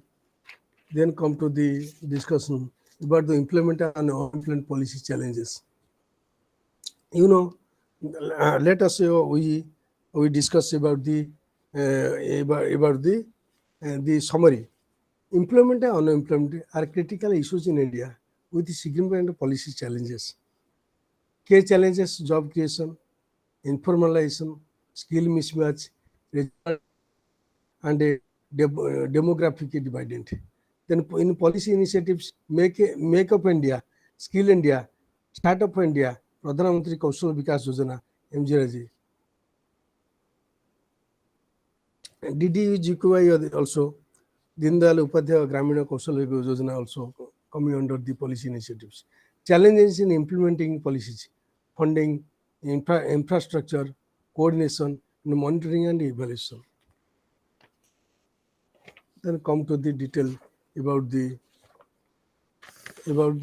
employment and unemployment policy challenges. Engagement of a person in any economic activity is the central to the concept of identifying a worker. A worker is one who participated in any economic activity. His or her human capital endowment is utilized by the society, and in the process, he or she earns a living all workers constitute a workforce or the employed. Those who are not workers are called non-workers. Those who are not workers are called not. Some among the non-workers may be seeking or looking for work or are available for non-work. Such persons constitute the unemployed. The interpopulation of any area, region or country is thus made up of three components: the workforce, the unemployed, and the non-workers. The third component is also referred to the obvious reasons, as the population which is not a part of the labor force. The first is engaged in economic activity and produces the national product. The second is available for being engaged in such activity, but the economy is unable to utilize it. And the third is not available for utilization in economic activity. Population divided into two categories: labor force, out of labor. Labor force is divided into two categories: workforce and the employed. Then workforce utilized by the economy for getting generating national product. The unemployed economy is unable to utilize them. Out of labor, they are not available for utilization in economic activity. So this is the population category, workforce category, schematically. However, the workers or the employed and the other two categories of people a given area, a region of a country, say India, identified and enumerated. Starting from the 27th round during October 1970 to September 1973, when consequential employment and unemployment survey of the NSSO provided relevant data on key features of the labor force as well as the status of the decent work. The survey continually different rounds conducted during different years toward improving the existing system of the periodical labor force survey has been designed to replace its previous sequential rounds to the employment and unemployment situation, gather the annual estimate of the labor force on employment and unemployment along with the quarterly estimates for the urban areas. Since there has been a significant restructuring of the previously existing questionnaire, survey methodology, and inquiry schedule, labor market, NSO survey, in NSO survey, there is a schedule. They will visit the household, labor market estimates, and method. They will use the methodology. All these things are included in NSO survey.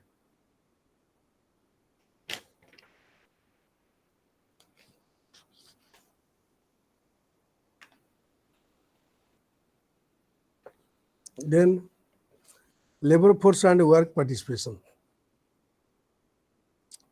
As stated in labor force refers to that segment population of which supplies or offers supply labor for production and therefore counters both employed and unemployed persons. Labor force participation rate is a measure of the proportion of the country's population that is engaged actively in the labor market, either by working or seeking work. It provides an indication of the size of the supply of labor available to engage in the production of goods and services. The gap between the average annual growth of labor force and employment growth provides hints towards decrease in the existing stock of employment unemployed people.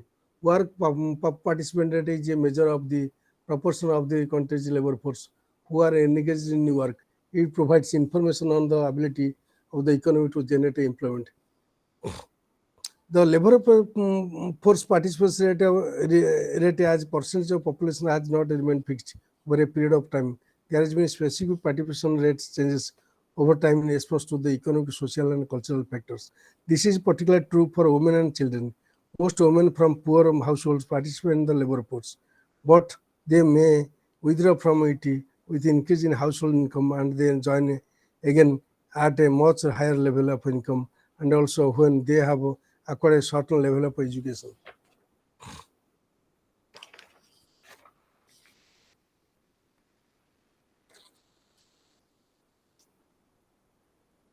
Then come to the key features of the unemployment situation in India.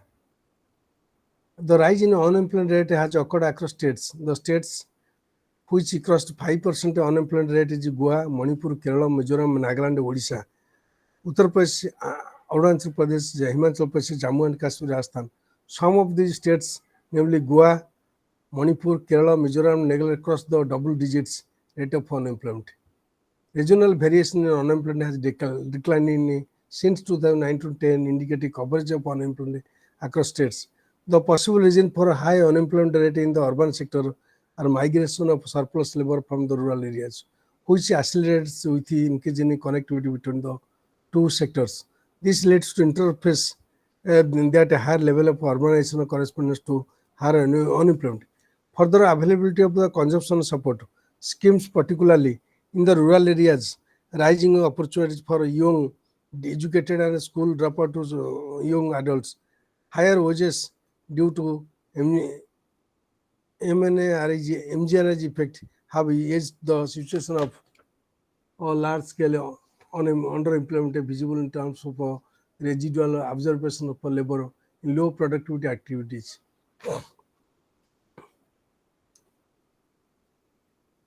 Then the high incidence of unemployment among the educated in general, women in particular, reflect that the pace of creation of diverse body employment opportunity lagging behind the pace of expansion. Pace of creation of a diversity of lagging behind the pace of expansion of education.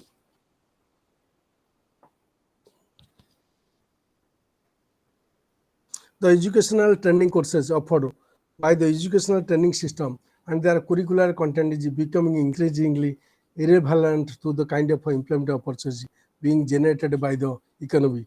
Gender discrimination in the labor market and at the workplace also seems to be adding to the problem.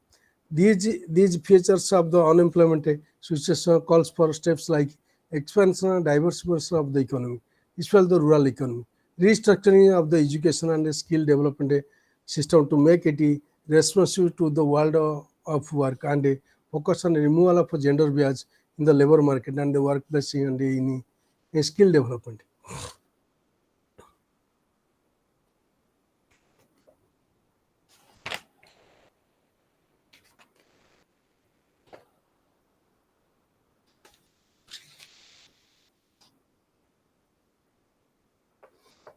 Then quality of employment. Broadly, quality of employment can be judged on the following basis. Proportion of workers in organized and unorganized sectors. Proportion of workers in regular and casual labor. Increasing share of employment in unorganized sector reflected deterioration in the quality of employment because workers' earnings, regularity of employment, work environment, and social security vastly differ between organized and unorganized sectors. Workers in organized sector have better wages and salaries, job security, reasonably decent working conditions, and social protection against risks such as sickness, injuries, disability, and death arising out of hazards, accident at work, separation, and old age. Those in the unorganized sector, apart from insecurity of job, generally have no protection against these risks, have low earning, lower than that of modest statutory minimum wages, have no regularity. An increase in the share of unorganized employment obviously means an overall deterioration in the quality of employment. That is the difference between an organized, you understand, an organized and unorganized sector. It is significant to know that the informality is generally linked to economic activity with a low productivity and a low income generative prospectus. Given the heterogeneity of informal employment, there is a need to formulate a specific policy to find out solution to informality traps. Proportion of engaged in regular and casual workers, casual labor. Another dimension of deterioration in the quality of employment can be examined in terms of low earning, irregular and uncertain work availability, poor condition of work, lack of social protection, and lack of vulnerability to the risks of hazards. This in turn seen in increase in the casualization of the workforce. Casualization of employment does not assure adequate wage of employment and income to meet the basic necessities of labor households. This along with the low wage rates adversely affect growth rate of average daily wage earnings of the casual labor, depriving in them of fulfilling the basic needs. Implement policy framework. India's growth strategy adopted in the planning period has played a significant role in impacting the employment situation in the country. For For instance, the second 5-year plan 1955 to 56 to 59 to 60 involved adopting an import substitution industrial strategy with a focus on heavy industry. This could not be by definition a strategy for rapid absorption of surplus labor in agriculture. The result was as surplus workers migrated away from agriculture in search of non-agriculture work. They were inevitably absorbed traditional services in both rural and urban areas.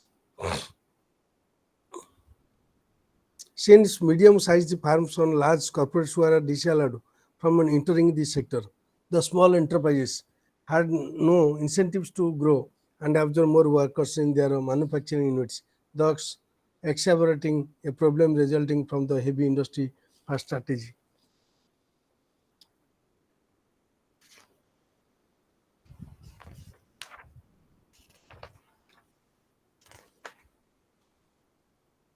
Then come to the employment situation is also impacted by the plethora of central and state government labor laws. Then consequently, the aerial plan documents calculation were to set made as to how much additional employment was needed to absorb unemployment, underemployment, and a growth in the labor force. Then, without large scale creation of employment, the benefits of economic growth would not reach the population as a whole. Suggestion of Dandekar and Ratha in 1971 that high rates of poverty in India need to be addressed through a massive program of public works, which would create employment and public access, essential in rural areas, gave rise to the Maharashtra Employment Guarantee Program 1970 and later on such more scales in NRG in 2050, and then Indira Gandhi 20-point program, integrated development program IRDP, which was applied across the country in 1980. Then now as the economic acceleration of the 90s failed to deliver the expected increase in employment and jobless growth because become the common talking point overall. Job creation was slow after the economic reforms except during the short period of between 1999 to 2004. In view of the above, employment continues to be high on the policy agenda, reflected from labor law reforms and the various policy initiatives by the government like Skill India, Startup India, reorientation policies for MSME's growth, Pradhan Mantri Kaushalya Yojana for skill formation, Mudra Yojana, Pradhan Mantri Rojugar Protsahan Yojana, Samadhan, software application for monitoring and disposal, handling of software application for monitoring and disposal, appending existing industrial dispute, some Subhida portal to bring in transparency and accountability in enforcement of labor laws and its complexity of compliance. Pradhan Mantri Shram Yogi Mandhan Yojana for old age protection and social security of unorganized workers, and so on.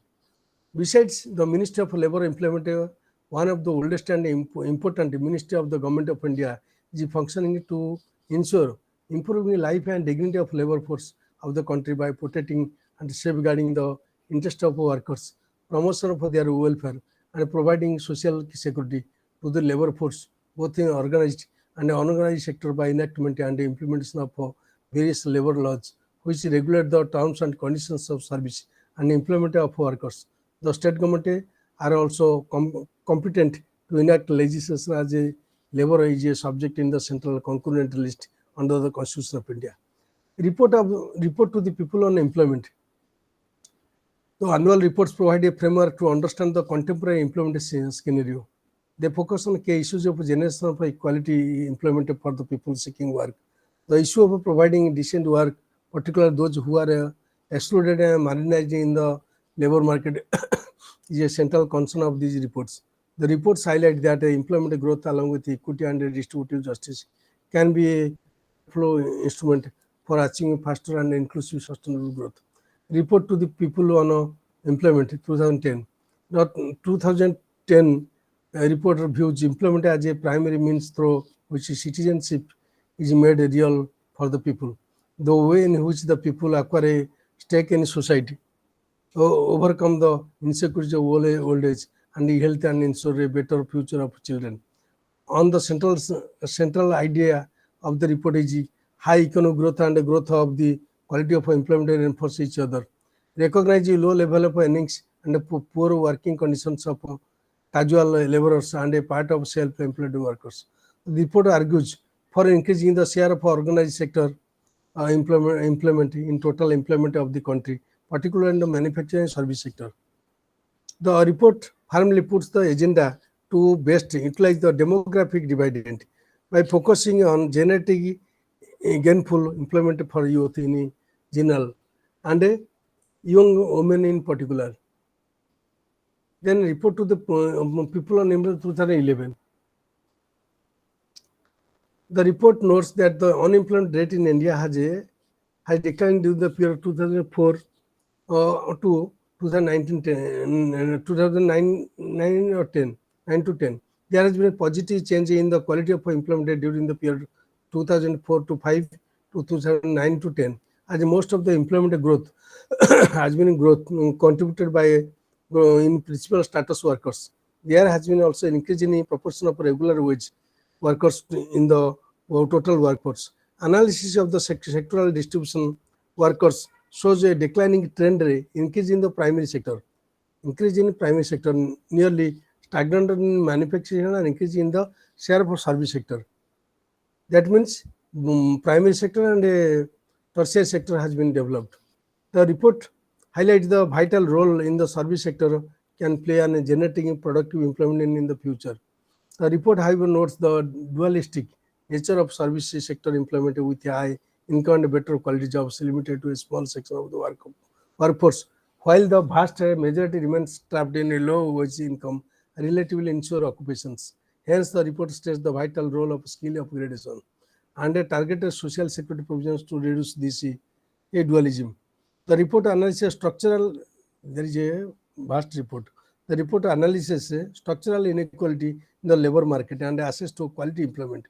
On the K inequalities is the high concentration of socially disadvantaged groups, SC, ST, OBC among casual workers, access to quality employment being highly correlated with the educational status and skill endowment.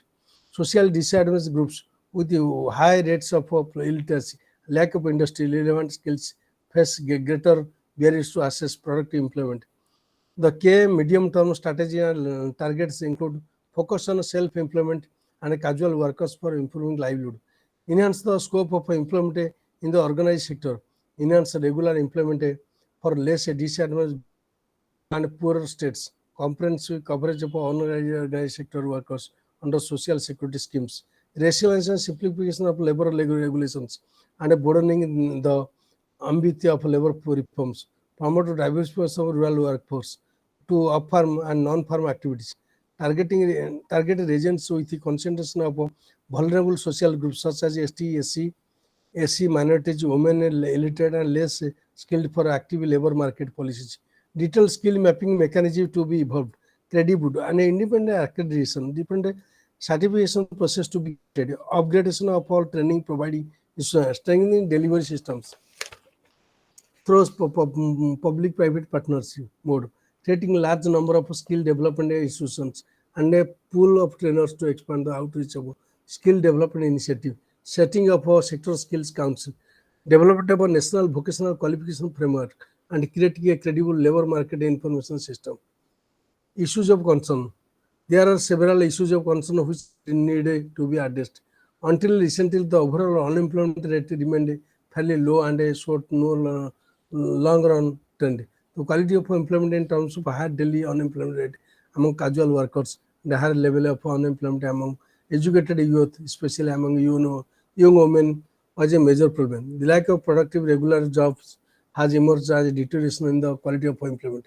There has been a substantial increase in real wages and income in the informal activities. Since 1980s indicated rise of productivity percent and dualism. Employment is not homogeneous. There is a whole spectrum of jobs of different types. Some much more productive or desirable than others. There is a need of high productive jobs in modern economic sectors. The policy formulation entrepreneurship through Mudra Yojana and a focus on MSCBs, micro and small medium enterprises needed to strengthen. Towards employment problem is a problem of composition of employment at a overall level. So many facility. It is very the giving government of India is giving support to different programs for employment generation, poverty alleviation, and reduce the unemployment problem. Employment deficits are not easy to measure, even conceptually. The classical definition of unemployment captures only a part of the problem. Whether our concept of employment is well adapted to analysis of today's economy. Then, even within the narrow concept, employment creation is the result of a complex economic and social process, and overall employment elasticities are inadequate to reveal these processes of employment generation. Negative employment elasticity means little added one. A new strategy focusing on changing economic policy framework from a supply side to side one to a demand side one is required. This would call for a focus on the rural economy, strengthening the productive capacity of small enterprises in both rural and urban areas, strengthening the education, health related sectors, especially in the rural economy. The various schemes launched under the program Atmanirbhar Bharat appears to be right initiatives in this direction. It is therefore imperative that the growth strategy gets appropriately turned to the third policy options.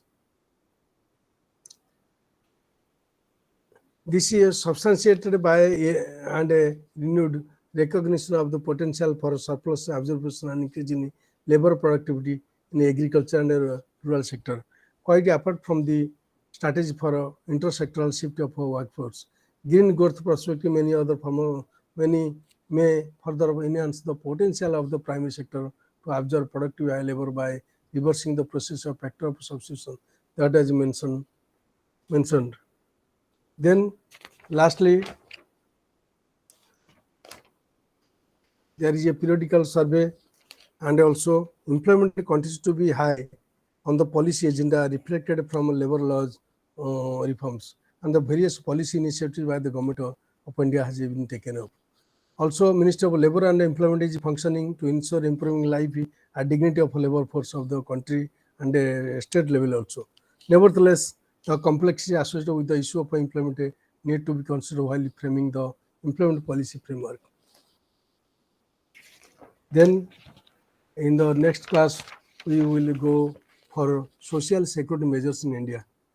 Just I would like to say, just summary. India has implemented various social security measures to protect its citizens from unforeseen events and provide financial assistance.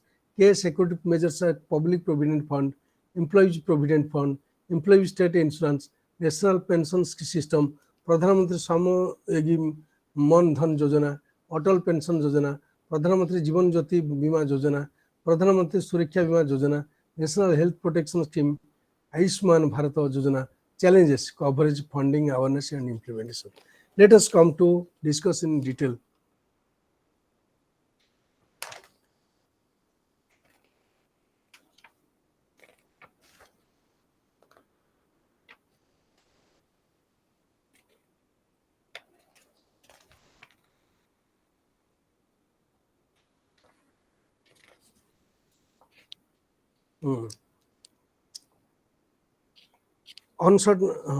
Uncertainty on account of unemployment, illness, disability, death, and old age are experienced by all the people across the world.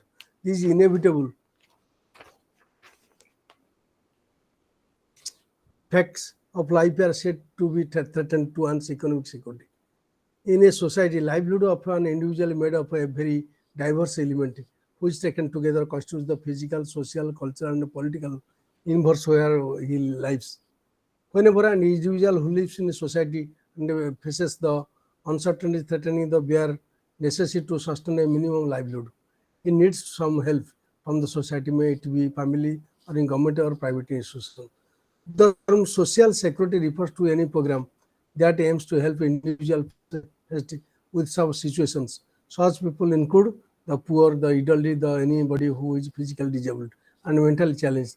The International Labour Organization defines social security as the security that society provides through appropriate organization against a certain risk to which its members are perennially exposed. These risks are essentially contingency against which an individual cannot effectively provide by his own ability or foresight, alone or even in private combination with his fellows. Social security, social protection, and social protection floor. In common parlance, the terms social protection, social security are used interchangeably, and however, in development literature, two terms are different, although with some common characteristics. Social protection is a broader concept and includes both protective and promotional measures. Protective measures are those measures which are directed towards providing safety against risk and vulnerability. Promotional measures are those measures which are aimed at increasing well-being. Promotional measures means well-being and livelihood conditions of the people. The policies and procedures in the social protection involve five major kind of activities: labor market policies and programs, social insurance program, social assistance, micro and area-based schemes, and child protection. Like so many international organizations like ILO is special agency of the UN, though it predates the UN, has been working for the welfare of the labor since 1919 through its member states. Then the social security, the two flagship program conventions, recommendations set by International Labour Organization for the extension of social security are Social Security Minimum Standards Convention 1950 number 102 and a Social Protection Floors Recommendation 2012 number 202. Then the Social Security Minimum Standards Convention 1952 number 102 establishes minimum standards for all 9 branches of social security: medical care, sickness benefit, unemployment benefit, old age benefit, employment injury benefit, family benefit, maternity benefit, invalidity benefit, and a survivor's benefit. The minimum standards of the convention for the 9 branches related to the percentage of the population protected by social security schemes, the level of minimum benefit to be secured to protected persons, as well as to the conditions for entitlement and period of entitlement to benefits. It also lays down on social security schemes be administered on a tripartite basis, which guarantee and strengthen social dialogue between governments, employees, and workers. Between government, employees, and workers. ILO convention doesn't include the principle of universality, does not prescribe how to reach these objectives, but leaves certain flexibility to the number of states. As per the convention, social security grows and evolves over time. Social security policies should reflect countries' social, cultural values, their history, their institutions, their level of economic development. Then come to the objective of social security. It is an important one. Generate confidence among individuals and families at their level of living and quality of life. Will not erode by social and economic uncertainties. Provide medical care and income security against consequences of defined contingencies. Facilitate the victim's physical and vocational rehabilitation. Prevent or reduce ill health and accidents in the occupation. Protect against unemployment by maintenance and promotion of job creation. Provide benefit for the maintenance of children. Approaches to social security, social insurance. It is a method to provide benefits to persons of small earnings, which combine the contribution of the benefits with subsidies from the employer of the state. Then social assistance refers social assistance. Social assistance refers to assistance rendered by the society to the poor and needy persons without placing any obligation on them to make any contribution to the entitlement to relief, as in the case of workers' compensation. Then come to the social assistance represent the unilateral obligations of the community towards its dependent group. It provides the society or government to the poor and needy individual. The important feature of social, the whole cost of the program is met by the state and local units of the government. Benefits are prepared as legal right in its prescribed categories of need. In assessing need, a person's Other income and resources are taken into account. Certain resources such as a reasonable level of personal savings and disregarded. Then social security schemes. Item number 23, social security insurance, employment and unemployment. Item number 24, there is welfare level including conditions of work, provident funds, employees liability, workman's compensation, invalidity and old age pension and maternity benefits. Besides this, there is a few articles in the Constitution which is distinctly related to social security. Article 38, state to secure a social order for the promotion of welfare of the people. Article 39, the state to direct its policy towards securing the citizen, men and women equally, the right to an adequate means of livelihood. Right to work, Article 41, education and public assistance in certain cases. Article 42, provision for just and maternity relief. Article 43, working living wage, good conditions of work, full enjoyment of leisure for all kinds of workers, drawing the ILO conventions on social security and some of the legislations made by the government of India for social security along with the schemes are follows. The Employees State Insurance Act 1948, the Employees Provident Fund Miscellaneous Provisions Act 1952, and also enactment to the legislation related to the welfare of construction workers in the year 1996, the Mahatma Gandhi National Rural Employment Guarantee Act in 2005.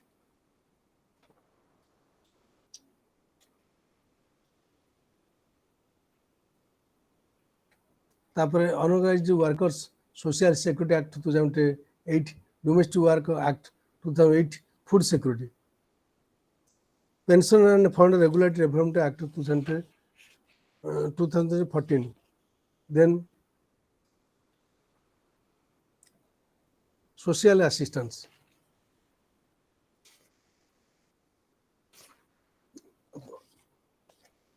Now we'll discuss about the Mahatma MGNRG Act, Mahatma Gandhi National Rural Employment Guarantee Act 2005. Objective was major objectives in that act, providing a right based on 100 days employment in a year to strengthen the subsistence livelihood support, enhancing the rural household purchasing power, capacity to alleviate hunger, and directing the closures amount of wages towards creating productive and durable assets of irrigation, drought proofing, land and water conservation, horticulture, connectivity to general prosperous livelihood support to them. The ultimate objective was to benefit of entire community by providing employment, raising agricultural productivity, and increasing natural resource base, particularly the water. It is a very good program for to uplift the grassroots level process democracy, infusing transparency and accountability in governance. Feature of the program: the adult members of the rural household apply to the local panchayat seeking registration for employment. Issue of job card by the panchayat within 15 days from the date of application. Written application by the job card holders to the panchayat seeking employment. Then issue of dates receipt of written application for employment. Provision of employment within 15 days application of the following, which is the payment of unemployment allowance. Provision of work within a radius of 5 kilometers from the village. Payment of wages of the Minimum Wages Act. Provisions for equal wages for men and women. Disbursement of wages on a weekly basis. Women should constitute 1/3 of the workers. Provisions facility at the work side. There is drinking water facilities, shared facilities, so many things. Self-project are recommended by Gram Panchayat, approved by Jila Parishad. Permissible works are permanent soil and water conservation. Personal land development. Wage material cost ratio should be 60/40. Social audit has been undertaken by the Gram Sabha. Issue of grievances, redressal mechanism, ensuring responsive implementation process. All accounts are subject to public scrutiny, resulting in accountability and transparency of the scheme. MGNRG is the first tangible commitment to the poor that can accept to earn a living wage without loss of dignity and demand. This is as a right. It benefits the people, especially marginal and the poor, on several accounts. Then Unorganized Social Security Act, a food security. The national food security is one of the prerequisites for economic and social stability of a nation. The availability, access, stability are three important indicators which should be analyzed in the context of food security. The national state government implement different food security schemes to tackle food insecurity and malnutrition. These are related to the various sectors, government sectors, since they seek to support agriculture production, distribution, purchase and use, as well as to ensure the provision of health and nutrition services, sanitation. Others initiatives include subsidized food sales, school meals targeted vulnerable citizens. They include long-standing schemes such as the Integrated Child Development Service (ICDS), which has been in place since 1975 and seeks to provide education, nutrition, and health services to women and children. Recent initiatives such as the National Food Policy Security Mission launched in 2007, which aims to increase crop productivity. The most widely implemented food security scheme is the public distribution system. Targeted publication, which with some modification its content, scope, and objective. Under the scheme, the government provides distribution of cereals as well as sugar and kerosene, all through fair price subsidy subsidized price. The other important scheme of food security, Antodaya Anna Yojana, which caters to the poor section of population. Under this scheme, all the households are divided into above poverty line and below poverty line based on the planning commission cut of income. These two groups are treated separately in terms of price and quantity of food. Pension Fund Regulatory Fund Authority Act 2014.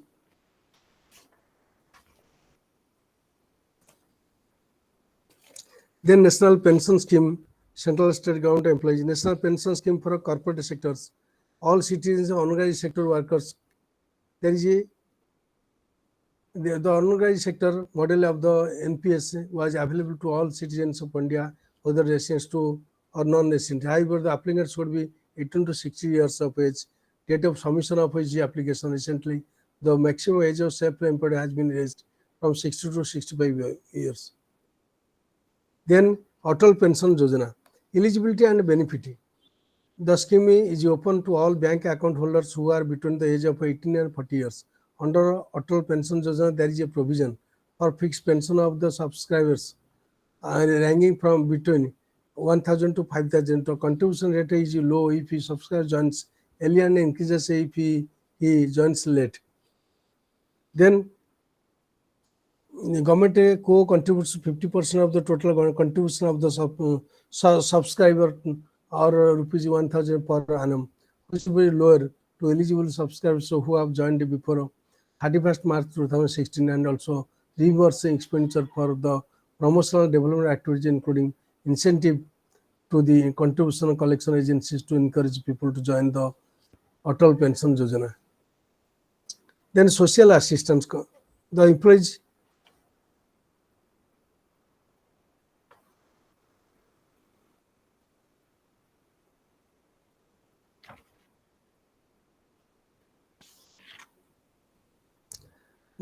Compensation Act 1923 and known as the Workers' Compensation Act 1923. The Workmen Compensation Act is the oldest social security legislation intended for the welfare of the workers. This act makes it is obligatory to employees to provide compensations to workmen or their survivors in case of injury and occupational disease sustained during the course of the employment resulting in disablement or death. Then the Maternity Benefit Act 1961, it provides maternity protection for the before and after childbirth through payment of wages. The amendment of this act came into force on 1st April 2017 and increased some of the key benefits mandated under the previous Maternity Benefit Act 1961. The amendment law provides women in the organized sector with paid maternity leave of 26 weeks up to 12 weeks for the first two children. For the third child, the maternity leave entitlement will be 12 weeks. Then come to the National Social Assistance. The National Social Assistance Program is a 100% centrally sponsored program. It is designed to provide a protective social security to the very poor citizens. This is the first nationwide program of cash transfer. This program intends to provide social assistance to poor households in case of old age, death of main breadwinner, and maternity. The program ensures that central assistance does not displace states' own expenditure in this respect, and that the states, union territories may expand their own coverage of social assistance independently. Wherever they wish to do so, the National Social Assistance Program is implemented by panchayats and municipalities. so as to make it more responsive and cost effective. The panchayats and municipalities are encouraged to play an active role in identifying the poor households. Then there are many problems and issues in the existing schemes. There are many agencies which are administrative authorities. It causes high complaints cost to companies as well as beneficiaries. In social assistance program, there is very less involvement of workers in decision making. Social security is not right best. It can be compromised without any compensation to the workers. Migration of unorganized sector workers led to loss of contribution made by them, which ultimately affects their benefits. There is unsystematic identification and registration system organized informal sector workers. These are going on, whereas it is very difficult to get the money or to go to the account of the beneficiaries. It is a program which policies and which is going on, but the real beneficiary lack to get it. The code of social security, it is proposed that acts given below relating to social security will be subsumed in the proposed code on social security, ESA Act, EPF MP Act, Payment over Gratuity Act, Maternity Act. Then private institutions have their own limitations. Hence, the need to public institutions getting out to people from trap of poverty, insecurity is critical. Old age is important. Again, the countries like India, where about 90% workers in unorganized infrastructure, they don't enjoy the benefits of social security, fail to demand for a social security like minimum wage rate, accidental benefit, and so on. It is also seen in various studies that the awareness about the provision of various schemes on social security, particularly in rural areas, is very low. In view of the foregoing facts, it is encouraging to note that the past decade witnessed an unprecedented revival in the provisioning of social security in India. Some of the interventions and initiatives, though, require further refinements and a proper enforcement based on informed discussions at the national and international level. A welcome aspect of these new initiatives is the visible efforts of the government towards designing and implementing right-based social security systems, along with enabling governance structures which inter alia seek more participation from all other stakeholders, including the targeted beneficiaries themselves.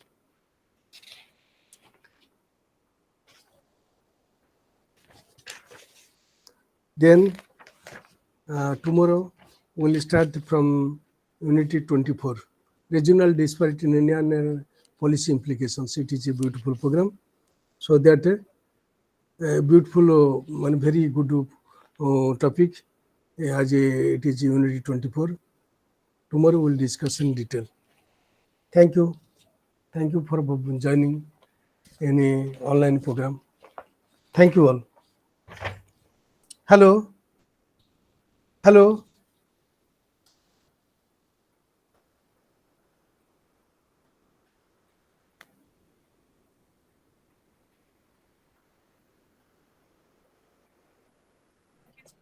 Thank you, sir. Thank you.